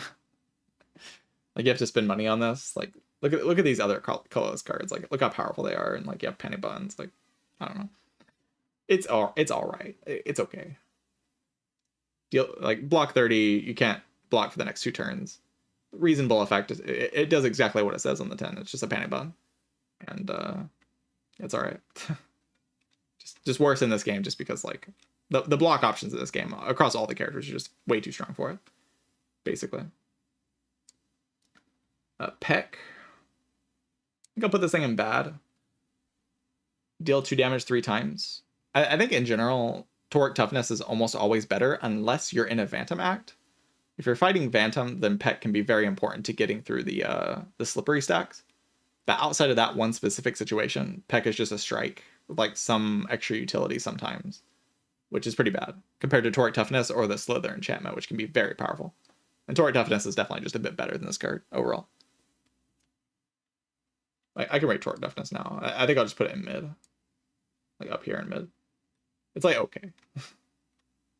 Like if you upgrade it and you have dexterity, especially, it can be very powerful. It's like a big dodge and roll, basically. But the Slither enchantment is the thing to mostly watch out for in that event. Like I've been trying recently to have a Slither target as early as possible inside of Overgrowth. If you don't know, this event can only show up in Overgrowth. So like preparing for this event by adding a 3-cost card so that when you walk into the event node, you'll be able to Slither the card is definitely something to keep in mind. And because of that, I just don't value these cards all that highly. Like the Slither can win you the run, and these cards are not doing that. Prep time I don't think is bad, but I don't think it's particularly good either. At the start of your turn, gain 4 vigor. Can be very powerful with multi-hit effects, obviously, like Exterminate or Celestial Might or Sword Boomerang, anything like that. I used it recently to kill some bosses when I had the Heavenly Drill in my deck on Regen, and that was pretty strong. But outside of those specific situations, it's just not all that powerful to gain 4 damage per turn. Upgrades, I think 6 damage per turn. It's just not strong enough to justify buying and adding to your deck unless you have like a very strong synergy with it. Then it's pretty good. So when you have the synergy, it's good, and I put it like it goes up to good. But when you don't, then it's bad. So it goes in mid. Production, I don't know, like current production, it's like a Seeing Red plus, basically. If you lack energy, it can definitely be pretty solid. Upgrades to be a Seeing Red plus plus gives you 3 energy. It's probably good enough to put in good, I think. Pretty generic card. Obviously, it's just good if you need energy, right? Like, I guess you can't take it from Whale bonus. Maybe the fact that you can't take it from Whale bonus, like, it doesn't really do anything from the whale. It's like, maybe it's a little worse. All right, Prolong. This card is constantly gassed up everywhere. People are just like, Prolong's so broken. It's like pretty okay. It's all right. Next turn, gain block equal to your current block. It's a fun card, but I don't know. If my deck's blocking enough, then I can line up Prolong with the turn that I gain a lot of block, and then next, like, that's just so many things that are like very specific. It's mostly good from card generation. Like actually adding this card to your deck like requires Barricade or some other big synergy to make it work, and it's a bit too specific, I think, for it to be much better than mid. These cards are all just way more widely applicable, in my opinion, from the runs that I played anyway. All right, Prowess. I don't think I'm going to put this in great. Maybe I should. Gain 1 strength, gain 1 dexterity, upgrades to 2 strength, 2 dexterity. This is mostly like a very powerful option on Necrobinder to gain dexterity, because dexterity on Necrobinder is ridiculously strong. It's also obviously pretty good on Silent. But in general, it's just kind of slow. Like, you have to buy this card, and then you have to upgrade it, and then you have to put it in play every single fight. It's still powerful. Like, obviously, I'm putting it very high. Maybe I'll put it in great. It is a very powerful effect. It's just like, it's pretty resource intensive is what I'm trying to say. Like, it really needs the upgrade, and like you have to pay money to get it in the first place. And a lot of these cards up here, they do not need the upgrade to be strong. Like, they're just all strong out of the box. But maybe it is a powerful enough effect that it can go up here. Probably is. All right, Purity. I don't think I'm gonna put this in bad. I had pretty recently from Whale on Ironclad, and I was pretty pleasantly surprised at how strong it can be. It can be a pretty, like, the Retain is a pretty huge buff to this card. Like, being able to time it on the exact turn that you want to play it is just really good. But even still, it's just a pretty low impact draw, so it will never be great. You have to have a lot of synergies to make it like worth playing. Yeah, not great. All right, Ren. Deal 15 damage, deal 5 additional damage for each debuff on the enemy. Garbage. I don't know where it is in garbage, but it's garbage. It's just not enough damage for 2 energy, and you have to spend money on this. Like, just compare this to Jackpot or like any of these effects. Like, it's just so much weaker. Getting this in card generation on Regen always feels so bad. Restlessness is maybe the worst colorless card in the game. It is so hard to make this thing work. Like, you have to have guards or maybe the potion on Ironclad that exhausts your hand. Retain, if your hand is empty, draw 2 cards, gain 2 energy. Obviously, this thing can go infinite, but yeah, it's terrible. It's just way too specific. Like getting in that situation where you have no cards in your hand, it's just like, at least when you generate it from card gen on regen, it just sticks in your hand. It just doesn't. Yeah, you don't have to draw it more than once at least. That's the best thing I can say about it.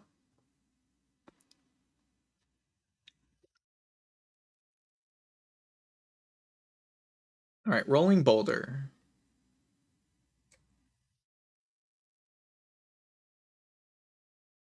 At the start of your turn, deal 5 damage to all enemies and increase this card's damage by 5. Or increase this damage by 5. Holy broken. Busted. GG. You play this card, you win the run. It's the funniest animation in the entire game. Like, I actually just die laughing every time I see this stupid rock fall from the sky and just hit the... It's so funny. Okay, that's pretty bad. It is kind of a damage solution in fights. Like, it's not totally unusable. It deserves better than this. I'm gonna put this in mid. It deserves better than with these cards. It deserves better. It's a pretty hype card. It's not totally useless. Like, it is a 1-card boss damage solution if all you can do is block. That is not useless. It's kind of like the opposite of Eternal Armor. Like, these cards are bad, but they solve a specific problem, so they're pretty good.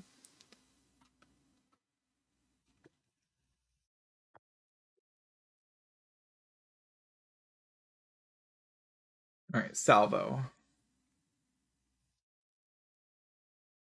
That was a funny card because, like, Equilibrium is so good, and this thing costs 1 energy, does 12 damage. Like, you'd think it'd be pretty strong, but it's kind of just whatever. It's hard to have a situation where you want to spend money on this. Like, the effect is just so low impact. Like, it doesn't feel like playing it really does all that much. Definitely not bad, but just kind of like low impact, mediocre. Why are you adding this card to your deck? Just get it off card gen. Like, it's whatever. All right, Scrawl, I think I'm going to put a little higher than a lot of people are putting Scrawl. From what I've seen on the tier list. I still think Scrawl's broken. I don't know. Like, people would be putting this thing like down at mid or bad or something. Like, I don't know. Draw cards until your hand is full. Like, that's broken. That's broken. Like, that's a broken effect. Broken card. Obviously, the fact that you can't upgrade it to cost 0 is pretty awkward, and you have to be in the situation where you're lacking draw and you have energy to actually use it. I find myself in this situation often enough that I think it's pretty good. So it's kind of like these cards where it's like a very specific but very powerful effect when it works. All right, Secret Technique. I think is probably bottom of great. Put a skill from your draw pile into your hand.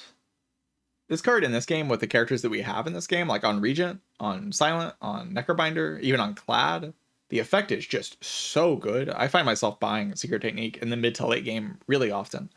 If I see it in the shop and I have the gold for it, it's like always worth the money in my experience. Definitely one of the stronger rare cards in the colorless pool overall. Skills are just so strong in this game. There's so many really good skills, and Secret Technique just gets all of them.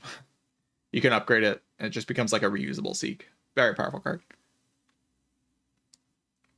Secret Weapon, on the other hand, I don't know. Like, how good is this? I've never used it, so maybe it's like just here, whatever. Secret Technique's a lot better. Secret Technique's a lot better. All right, Secret Strike is pretty strong. I think I put it around the same as like the Sea Cuffs. Deal 6 damage, choose 1 of 3 cards in your draw pile and add it to your hand. Just a really solid, consistent, powerful effect. Can be worth buying even in the first shop. Has the strike word written on it, so if you have Strike Dummy, it's pretty strong. If you have Perfected Strike, it's pretty strong. Yeah, just a really solid draw card. Like, it's like a little cantrip and like also seeks out your deck. The effect is just good. Like, the effect is just really good. Just play with the card. It's another card like these cards that are just kind of worth buying in the first shop. I'd say Omni Slice and Flasher Seal probably a little bit better, but it's close to as good as these effects. Shockwave. All right, I think Shockwave is actually the strongest colorless card in the game. Like, it's stronger than Fasten and Alchemize. which is what it deserves. You know, Shockwave my goat. Let's go. I do think Shockwave is the strongest card in the game, or strongest colorless card in the game, for sure. I basically do not even think about it when I see it in the shop. Like the first shop, I just buy it. Every character, I just buy it instantly. I don't even think about it. I just instantly click the card. I click it and then I also upgrade it. That's how good Shockwave is. Like, it's worth clicking and it's worth upgrading on basically every character, no matter the situation. It's just the most overstatic colorless card. It's unbelievably strong. Very good. Debuffs are so good in this game. Weakness on all enemies for 3 to 5 turns. Like, oh my god. So good. It's such a good card. So unbelievably strong. Right, Splash.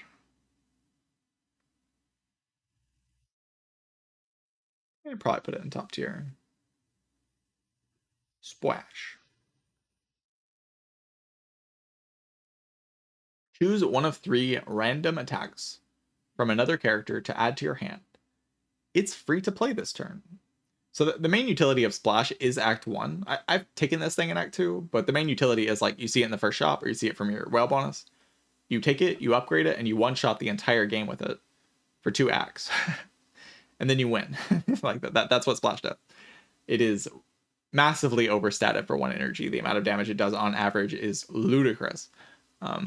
Getting 7 stars, comment, any of the Regent cards, like, and even Bludgeon, other effects on other characters can be so strong. It's mostly the Regent cards that make this thing disgustingly broken, though, for sure. Very powerful, very high dopamine. Highly recommend taking it from whale bonus. Obviously, most people know how good this thing is. It just one-shots the entire game. It's broken. It's just broken. Stratagem. It's not totally worthless, right? Like, these cards. Cards are kind of worthless. It's close to that bad, though. Whenever you shuffle your draw pile, put a card from it into your hand. Like, taking this card and then, like, you have to buy it in the shop. I find really, like, and kind of like a pattern you're seeing is that for the uncommon colorless cards, I really want them to be strong early game. This card's just not strong early game. Like, it can be kind of okay in the mid to late game, but the situation where you actually have to buy it, put it into your deck, hopefully upgrade it, it's just all too much to have to accomplish for this kind of mediocre effect. It's good enough if you generate it with Regent. Like, it feels pretty strong to, like, search out the sword and stuff, but actually adding it to your deck is just too janky. Way too janky. Right, the bomb, definitely put this card in good. At the end of 3 turns, deal 40 damage to all enemies. The bomb. The bomb. What an incredible card. The bomb is just so giga buffed in this game because it one-shots the Decimillipede. And, like, having a card that just says the Decimillipede is dead is so sick. Like, it's actually just so sick. I keep buying this card and it just feels so nice to be able to ignore the Decimillipede's existence or just, like, go even harder on block. Going hard on block in this game is just such a strong thing to do. Like, just overcommitting to block, basically, because there's no Reptomancer or Act 4 or anything like that. And the bomb just services that strategy so well, because it guarantees certain fights end at some point. Because one of the biggest problems for the decks that go really hard on block is Decimillipede. And the bomb is just kind of a good damage card generically in those decks that also solves your biggest problem. So it's just incredibly good. I had this theory very early on. Like, as soon as I saw the bomb and I was, like, thinking about how the game was working, I was like, I think the bomb's just kind of good in this game. I took it and then I got imbue and I imbued the bomb and it was so broken. It was so strong. Highly recommend just taking the bomb. It's another card you can take in early game. Probably stronger than Omni Slice if you see it in the first shot.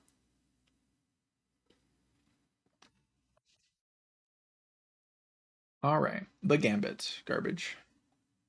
Gain 50 block. If you take unblocked attack damage this combat, die. So I don't know how bad this card actually is, but I'm gonna put it as the worst card in the game because Krovan baited me into playing it today. He said I could trust the Gambit. I played it and then I died. So I have beef with this card right now, so we're putting it down there. I have beef. All right, thinking ahead. Draw 2 cards. Put 1 card from the top of your hand, or from your hand on top of your draw pile, exhaust. Like a decent deck manipulation card. I've actually found myself buying this pretty often. I'll put it pretty high in mid. Like, it's not super high impact or like the best top type of like consistency generation, you could get like Secret Technique or Scrawl or anything like that. But like it is a good effect and it's pretty cheap to buy. So in the mid to late game, I've been just kind of buying Thinking Ahead, being pretty happy with it. Not so bad. Throwing Hatchet's a card a lot of people gas up, like a lot. I think it's just kind of okay. Deal 11 damage at the start of your next turn, put this card into your hand. Similar to like Omni Slice, Fisticuffs, Secret Strike. It's like on that level of just like, but I think it's slightly worse than those cards where like if you get it in early game from the whale bonus or from the first shop, it can help carry your damage in Act 1. I just don't think it's quite as good as these effects overall. It is good though, like definitely worth buying in those spots. Maybe like bottom of good. Maybe bottom of good. All right, Ultimate Defend, I think I'll put in great. Gain 11 block, upgrades to 13 block. This card is just nasty. It's just very overstated block card. I just buy this thing. If I see it in the first shop or if I just see it at all, I just click on it. It's just so overstated. Like, it plays the whole run. Like, it's ridiculously overstated. It benefits from Fasten. I don't know. 11 block upgrades to 13 for 1 energy is just insane. Like, that's so much value. Sometimes a card just has a big enough number on it to be this good. And then this is an example of a card that just has a big enough number on it. So it's just this good. Not super complicated. All right, Ultimate Strike. Deal 14 damage. Another example of just a massively overstated card. Both of the ultimate cards are just like massively overstated. Block is better than damage. So I'll put this card a little lower, but it's also just like, it's a 1 energy carnage. Like, I don't know. It is way too much damage. This card is way too much block. Like, I mean, they are the ultimate cards. Like, maybe they deserve to be this good, but they're both overstated cards. 1 energy, 14 damage, 1 energy, 11 block is just like, this thing upgrades to 20 damage plus 6 on the upgrade for no reason at all. Like, there's just no reason for that, but it just does that. it just does that. All right, Volley, I think I'll put in mid for sure. If you have some way to benefit from X cards, I guess it's okay, but other than that, 10 damage to random enemy X times is just really awkward. Like, the randomness effect about it is just like super awkward damage. It can be okay though. Yeah, Feeding Frenzy, I haven't actually ever had this card, so I don't think I'm gonna rank it. I don't think I can justify ranking it. I don't know how good it is really. I mean, it's like a Giga Flex basically, right? So I'll put it in mid. My assumption is that it's about this good, but I don't actually know. All right. I think in all of the colorless card tier lists that I've seen, these cards are like top tier. Like Zetnar's, I think, also had these 3 cards in top tier. I think Opum's did as well. But like, how can you even debate this? Like, these cards have a gap between these cards and these cards. Like, there is a gap. These cards are insane. Like, these 3 cards are just ridiculously strong. They are so strong. So I definitely feel justified putting them that high.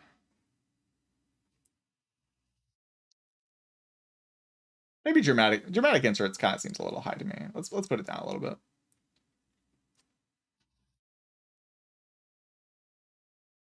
I think outside of that, I like this tier list though. Maybe Secret Technique above the bomb.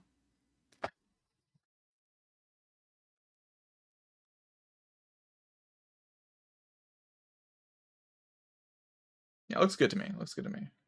A lot of cards in mid. Maybe this like tier itself is a bit bloated, but hopefully the explanation's got the idea across of like how I feel about these cards. If I had to actually rank the Gambit, I'd probably put it towards the bottom of mid. The effect is just, it takes too much to make it actually strong.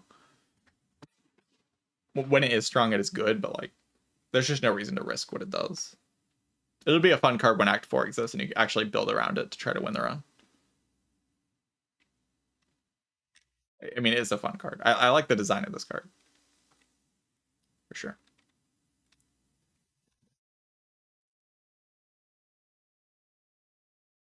You know, not too many bad cards. I think these are the only cards I would say are bad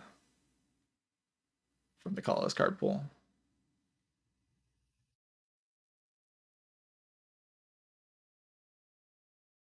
Yeah, looks good. Looks good.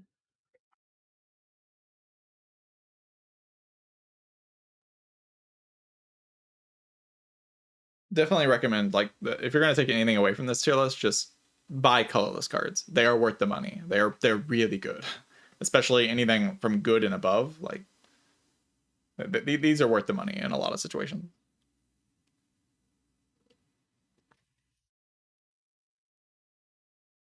Why is Prolong bad? It's not bad. Like top of mid, it's solid. It's just okay. Like a lot of these cards are just a bit too specific. Like they take too many specific things to make them actually strong. Like it's an okay effect. Like the effect is strong, but like, yeah, you have to have some stuff to go with it. Like a lot of these cards are just kind of strong on their own, or like very close to being strong on their own. Basically all of these. And like I find for colorless cards, I'm often buying them in early game. So early game value for the colorless cards, or like very late game, like Secret Innate very late game is very good. Nostalgia is very good late game. Scrawl, like Calamity, Entropy, like these cards can be very strong in the very late game. Like the really kind of the rare cards, I want them to be super strong late game, and the uncommon colorless, I want them to be good early game. Outside of Jackpot and Alchemize, these two cards are kind of just good the whole run.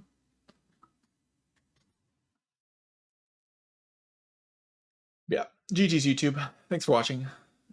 I don't know what tier list I'll make next. That's all the card tier list done, but yeah. Seems good.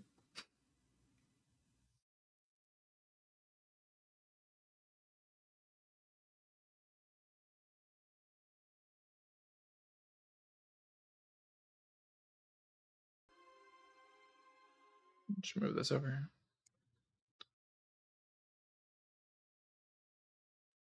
Croven, are you still here? At Croven.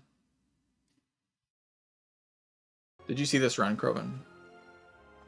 There might be some people here that weren't here when I played this run. I tried to do only commons. Tried to win with only commons, and I almost had it. I was one card draw away from having it. It was so close. I was this close. I took offering from the boss and then removed offering at the shop to have only commons in my deck. What an amazing run.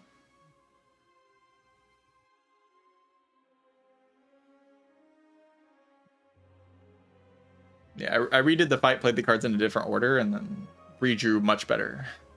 I got like an infinitely better redraw where I one-shot the boss. Skill issue. Massive skill issue.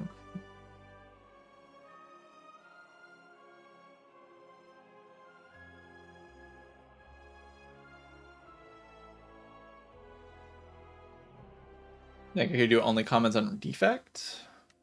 I mean, maybe. You have like the frost things, right? Dealing damage would be really tough though. You'd probably build a claw deck. Like actually though, you'd probably build a claw deck. Apo common. I mean, I wasn't counting the cards from ancients.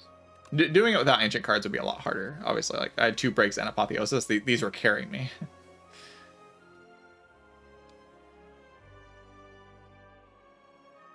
But they are my boss relics, so I don't think it really counts.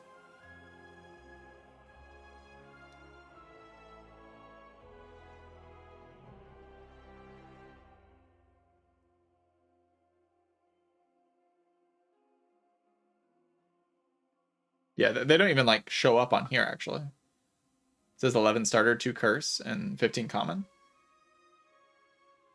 It's like it's counting them as common cards, huh? No, it's actually just not counting them as anything. Like they're not even listed on here. They probably should be like 3 ancient or something. Because if you count this, it's 26, 28. So there's 3 cards just not listed.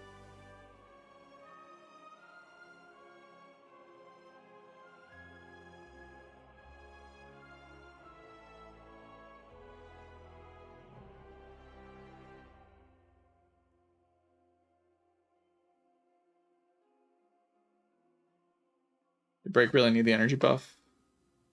Break was pretty bad before the buff, I think. It's pretty broken now. The more I play with it, the more I think it's just kind of broken. You just punch things and they die.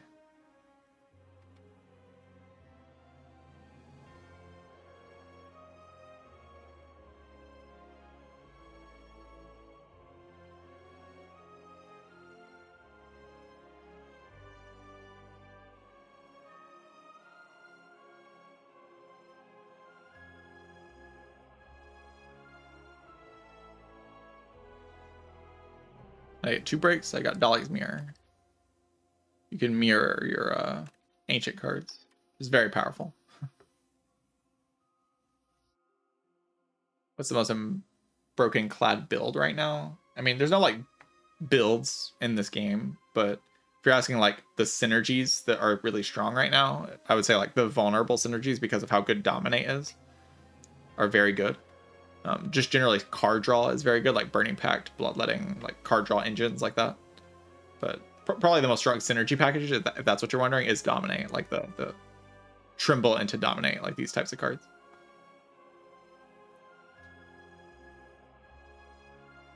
That's probably like over like self damage and like playing attacks. The Vuln stuff just has like the most support right now, I think.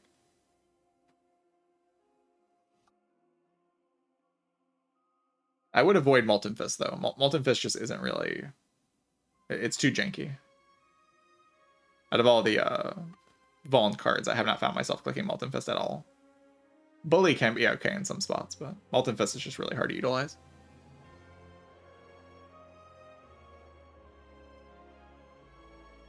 Serve Dominate after losing Limit Break. Dominate is so much better than Limit Break, it's not even funny. It's not even funny. I think if Dominate wants to keep its current effect, it needs to be a rare card. Like, it has to be a rare card. You cannot have that thing at uncommon. Like, that is so strong. Like, apply 2 vulnerable, gain 8 or whatever strength you're going to gain from it. It's just too much. Way too much.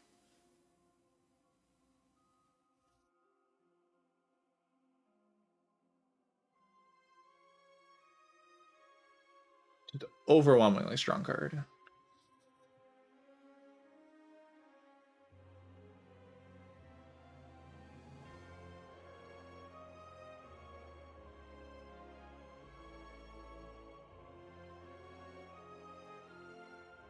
Yeah, Apo Cannon was like the theory, basically. It was like, oh, we're going to get Apo, and then we're going to have Cannon, and then we're going to like one-shot everything. And we kind of did.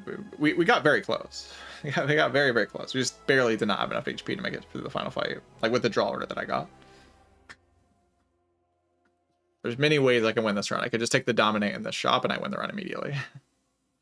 Or Dominate in one of the shops. I forget what shop it was. It's like this one. I could take three offerings. Like, there's many ways to win this, but I tried to do the only common thing and barely didn't make it. I'll probably still post this run on YouTube though. It's like it is a funny enough run that it's probably still worth posting on YouTube. Maybe to show that this thing is possible. Like, you can do that. This run does demonstrate that well enough.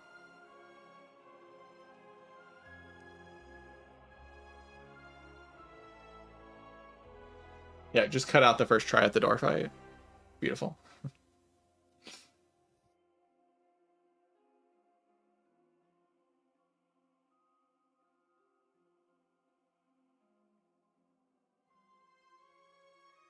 Does Dark Embrace need to be rare? I think so. Dark Embrace is super good in this game. Very powerful. I think, personally. Alright, chat. I think that's going to be it for me today. Streamed like 6 hours. I'll be back tomorrow for my long Sunday stream. So if you want to know when I go live, probably tomorrow morning, go ahead and follow the stream. I will post the YouTube. The tier list that I just made will be posted onto the YouTube later today. So go subscribe to the YouTube if you haven't already. And I'll be back tomorrow. I'm going to go record the podcast. I think we're going to do that soon. I think. It's like in an hour or two or something like that.